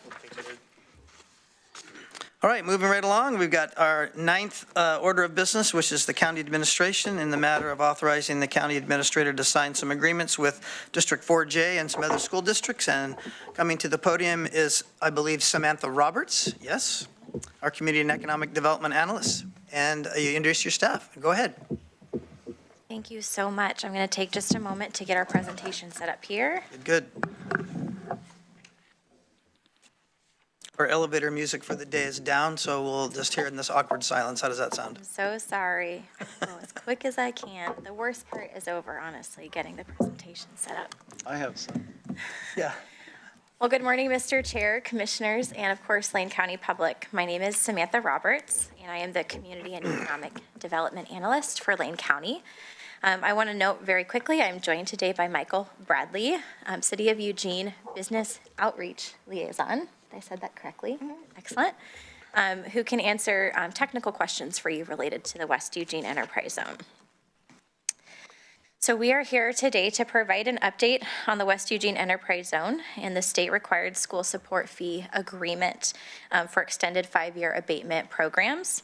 Recent action was taken by the Oregon State Legislature to require businesses that are utilizing these extended abatement programs to pay a particular percentage of tax savings to relevant school districts within the designated area.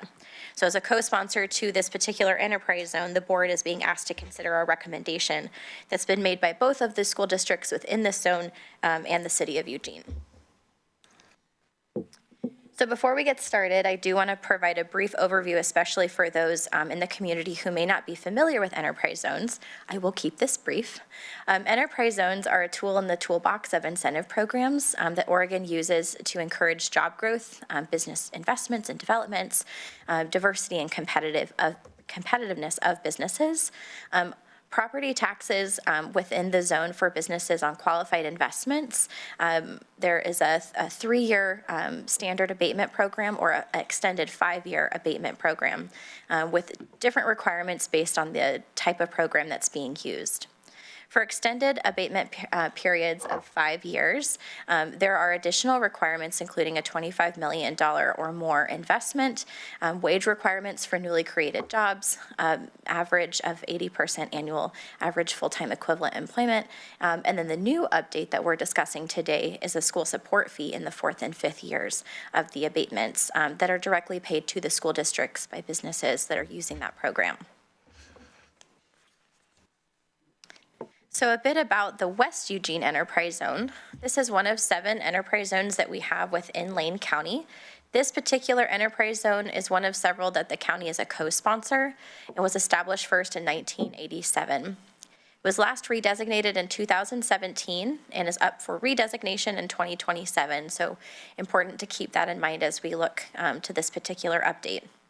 I do want to take a moment to highlight a couple of great things about this particular enterprise zone, one of which is that in 2017, at the last redesignation, the West Eugene Enterprise Zone received a special e-commerce overlay. This is actually a pretty competitive process. There are only a handful of these throughout the state, and so we're pretty lucky to have that right here in our own backyard. Since the inception, the West Eugene Enterprise Zone has supported about 94 businesses, investing nearly $3 billion, yes, billion with a B, in West Eugene, and 1,000 new jobs. So it's been a very successful enterprise zone. And I'll take a moment as well to highlight the impact that these can have to support our traded sector economy. 2 businesses that you might know, Oakshire Brewing and Hot Valley Brewing, are both within this zone and have benefited from the West Eugene Enterprise Zone. And as we know, those businesses have been wildly successful in bringing jobs to our community and also bringing money back into our community from across the nation. All right, so why we're here today, in 2023, the Oregon State Legislature updated the ORS to require that businesses utilizing the extended abatement period pay a particular percentage of a fee, a school support fee, from the tax savings in years 4 and 5. The ORS stipulates that there has to be a fee set at a minimum of 15% and a maximum of 30%. I'll note that both Eugene 4J and Bethel school boards have already recommended a 15% school support fee, and the City of Eugene also recently weighed in on this and recommended a 15% fee as well. You might note that we recently came to you as a co-sponsor to another Lane County enterprise zone, the South Lane Enterprise Zone, which also approved a 15% school support fee. 15% has been pretty standard in that these updates actually don't have a net impact on any of the regional budgets. So schools, for example, are not receiving more funds because of the school support fee. Basically, when the fees are paid to the school districts, it impacts the state formula funds they receive. So whatever they're receiving for these funds, they're not receiving from the state. And there's no net impact to Lane County's budget, nor to the City of Eugene. So you have a few options in front of you. The first option would be to go ahead and support the 15% school support fee rate as recommended by the local school districts and approved by Eugene City Council. This would authorize the county administrator to move forward with signing an agreement towards this goal. The second option would be to approve a school support fee rate that you want to work towards. Of course, this would mean that the school boards and the City of Eugene would have to go back to the drawing board on their percentage as well. And then the option C would be to take no action at this time. We do want to note that at some point we do have to agree on a particular percentage, otherwise we can't approve any or process any new extended abatement programs, and we'll need to have this agreed upon percentage for redesignation. With that, I'll open it up to questions or action. Great, Samantha. Thank you very much. Questions from the board? Yes, Commissioner Trieger. Thank you, Chair. Thank you for the presentation, and thank you for being here to our partner from the city. Appreciate that. From the City of Eugene, I should say, the city. There's 12 of them in Lane County. Just a couple of quick questions, and I may be mixing and matching from previous presentations on enterprise zones, and maybe they're not applicable here, but perhaps you can tell me. One is, I know in other projects, there are requirements to, at minimum, stabilize and at best add jobs. So is there any such requirement? Is part A of that question. Part B is there an opportunity to change that with the renewal? And then the final piece is, I noticed a reference to wage requirements, but not what those are. I don't know if those are details that are available, but anything you have for me on that, basically job creation, job security, job stability, and wages. Sure, thank you for your question, Commissioner Trieger. At this time, due to the nature of this presentation being related to the school support fee, that data wasn't included in the presentation. I would be happy to follow up, though, on specifics to your question, just so you have that data available to you. At this time, I have what's available in the presentation kind of put together, and I can follow up with you. Great, thank you. I just, yeah. Oh, sure. To the, is that on? Yeah. I can speak to the requirement for any abatement that the city of Eugene authorizes requires at least 10% growth in employment, or one job if you're under 10 employees, which is common as well. And I think that's a state, that's across the state. And so I think when we redesignate in 27, I don't think that's something that's on the table as far as what that percentage is.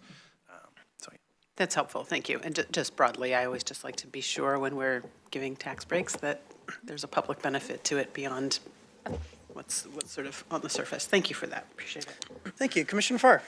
Thank you. You know, Ms. Roberts, Samantha, you said a word, you said it very quickly, how many? $3 billion? That is billion with a B, yes. Now, how is that spent?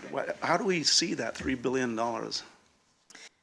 That's a great question. I'm actually going to, in particular to West Eugene, because Michael is more familiar with the businesses in that area. 55 years now, so. Yeah. Absolutely. So enterprise zone investments are typically purchases of new machinery, a new headquarters or new building is another development that we'll see.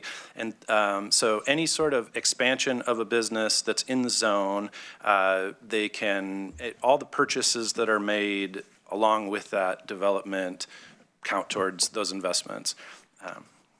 And generally speaking, that's a good response. You know, I spent 10 years on the Eugene City Council working with enterprise zones, and one of the things that we always talked about was infrastructure improvements also. And I think you could probably talk to that infrastructure typically is improved as needed, whether it be sewer extensions, whether it be curbs and roads, et cetera. Is that's still a part of enterprise zone spending? To the extent that is paid for by the business that is doing the development, yes. And it's not a requirement, it's just kind of a side benefit that we receive as a community from the support of businesses inside of the enterprise zone. And clearly it's been successful in West Eugene. We talk about Oakshire and Hop Valley alone, you know, two very visible. And as you mentioned, their product isn't just consumed here. It goes everywhere. It's shipped all over, and all of that revenue comes back here to support the jobs and all of the infrastructure and everything. So thank you. And as far as the 15% fee, the other thing I'd want to point out there is something that you also said, Samantha, that any money that the school district receive is offset. It's not additional money they receive. Right. It just is subtracted from the school formula, which is a part of what I abhor about our school formula, because we are not able to support our schools locally the way we were prior to Measure 5 and Measure 4750 to a lesser extent, but Measure 5 is what took away the local control of schools. And so the 15% that's generated by this fee isn't extra money that Willamette High School and Bethel School District gets. It's you know, it just goes as a part of what would have been paid in the school formula. That's a correct assessment? Correct. Yeah. It's referred to as local revenue, quote, local revenue, which is also in the property taxes are in the same boat as local revenue. So as local revenue increases, state contribution decreases proportionally. And we become donors as opposed to recipients, I think is a term that we use when we generate more taxes inside of our district than we get in money from the school, from the state school fund. It's complex, it's complicated, but it's also rather, in my words, vexing. Thank you. Thank you, Commissioner. Yeah, it does seem like they should get a little extra bump for their efforts, you know? Seems like that 15% might just get added up into administration fees and not kind of do much good at all. So I'm on your page. Thank you very much for the presentation. Any other questions or comments for the staff? Seeing none, I'm ready for a motion. Yeah, thank you for that description, Commissioner Farr. That really helped. I appreciate that. Move to approve Board Order 25040108 in the matter of authorizing the county administrator to sign agreements with the Eugene 4J School District, Bethel School District, and the City of Eugene to establish the West Eugene Enterprise Zone school support fee rate of 15% in accordance with ORS 285C 067. Thank you. Is there any second to the motion? I'm the second. Thank you. It's been moved by Vice Chair and seconded by Commissioner Farr to move and approve Order 25040108 to authorize the county administrator to sign agreements with the Eugene 4J School District, Bethel School District, and the City of Eugene to establish the West Eugene Enterprise Zone school support fee rate at 15% in accordance with ORS 285C.067. Is there any discussion to the motion? Seeing none, I'll call for the vote. All those in favor signify with an aye. Aye. Motion passes 4-0 with Commissioner Buck excused absence. Thank you so much for all your work. And Oakshire is now opening their third location in Springfield, so the benefit even goes beyond West Eugene. So appreciate all your efforts in there. Thank you very much. All right, our last item for the morning is item 9C, which is our announcements from our county administrator, who is on his third starring role this morning on the microphone time. So, Steve, go on. What do you got for us? Just a quick update. So I gave you an update on the sanctuary statement discussions and draft that will come before you on April 22nd. I also wanted to share with the board as there's been a lot of work, as you all know, on the Public Safety Funding Task Force. This is a group of 11 individuals appointed by commissioners and the county administrator to serve over the past year, looking at long-term funding, stable funding options to support our public safety system. The group has met numerous times over the past year. They had what I believe was likely their last, if not their second to last meeting last Monday.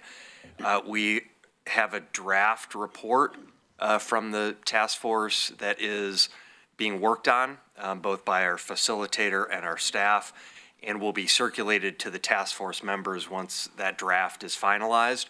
For the task force members to review it, they may choose to meet one more time virtually or in person to discuss that report that ultimately will make its way to the board for recommendation. So I just want to share that I think we're getting pretty close to finalizing that work, and actually they had a very good discussion and a wrap up, and it's pretty clear to me the direction that the task force is heading with a number of recommendations. I think there will be a couple of revenue suggestions and then a couple of other suggestions that the task force will make. And again, that's being finalized, will be circulated for their sort of final discussion and approval before it comes to the board. My hope would be sometime in May. You know, it just depends on schedules and when they're able to pull together a schedule to review and everything, but that we would be able to bring in, and my hope would be that we'd have the chair and the vice chair of the task force come to you. Staff will provide sort of an overview of the process that we went through, but I'd like for the board to hear from members of the task force in terms of their discussion and their recommendations that they're making to the board. So that was the update on that. Just, I know you all have been anxious to hear what's going on. It's been a really good discussion. I think it's been reflective of, you know, broad sentiments, the sort of diversity of perspectives that we have throughout Lane County and the 12 cities and different communities that comprise our very large county region, and look forward to the next step in that process, which again will be the recommendations to the board, and then likely a lot of additional work that we will need to do to further wherever the board would like to go with those recommendations. That's all I have, unless you have questions. Any questions for Mr. Mokryski? Just a quick comment. Yeah, go ahead, Vice Chair. I just want to take a second to thank you and especially all the staff that's been involved in these meetings. They've gone very in-depth in listening to these meetings, just some robust conversation, if you will. And it's been a lot of work, and we're getting there, so I just want to thank everybody. Yeah, thank you. I'd like to add to that as well. You guys are doing a great job. It's been a long haul, and it's no easy answers, and, you know, we're going to have to figure out what to do. So I appreciate all those input, and I'd love to hear from the vice chair and the chair, too, as well. I think that's a great idea. Yeah, yes, Commissioner Farr.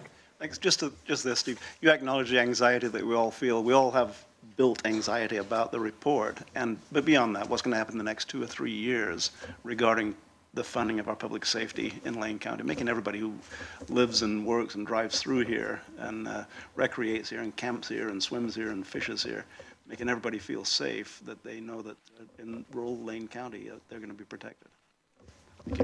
Appreciate all that, Commissioners. One other thing I would say is, and I know there's been this from commissioners as well as from members of the public who've come and spoken in public comment, and it's like, where is it? We want the report. Where is it at? Why is it taking so long? And appreciate that sense of urgency, and I will say, we asked a lot from this task force. Probably say this again when we bring forward the discussion and the report from them. We asked them to take on arguably the hardest challenge that we're facing. We've been facing it for 3 decades. So they took 1 year to try to help us advance a problem we've been struggling to solve for 3 decades, at least since the property tax caps went into effect in the mid-90s, 1995. That's 30 years ago. So, hard work takes time to sift through, and there's going to be more hard work ahead of us. And I, for one, feel like the task force and the staff that have been involved in supporting the task force and all of our departments providing presentations have been doing the hard, diligent work, the thoughtful work to really understand the issues and then try to navigate the best recommendations that we possibly can. So, more to come. Coincidentally, my first year on the Eugene City Council, 1995. Yeah. What a year. Vice Chair. Yeah, just one more thing. You bring up a good point. They've put in a year's worth of hard work on this. What if it was, when they present, were you thinking something kind of like the Charter Review Committee where members get to come up and give their individual thoughts and direction also, or just the chair, vice chair? I mean, I think we certainly could have that discussion first with the task force and say, what would folks like to do? And then with the board and the chair to say, how would you like to manage that? I imagine the board is going to want to hear from everyone. I think the report is we've encouraged the report to include all the perspectives. So even if there are members of the task force that may disagree with ultimately where the majority of the task force makes recommendations, we've encouraged, if there's disagreement on certain proposals, that voice of disagreement should be included as well. So the board hears, that's our community, right? Not everybody agrees on everything. And so the diversity of opinions should be understood and respected. And so however we can best facilitate that, both in the written report and the presentation from the chair and vice chair of the task force. And if you would like to hear individual testimony, we certainly can do that too. Great questions. If there's no other questions or comments, that concludes our business of the morning. We will recess at 1:30 to the Board County Commissioners Room for a work session on housing. I look forward to seeing you all there. We are recessed.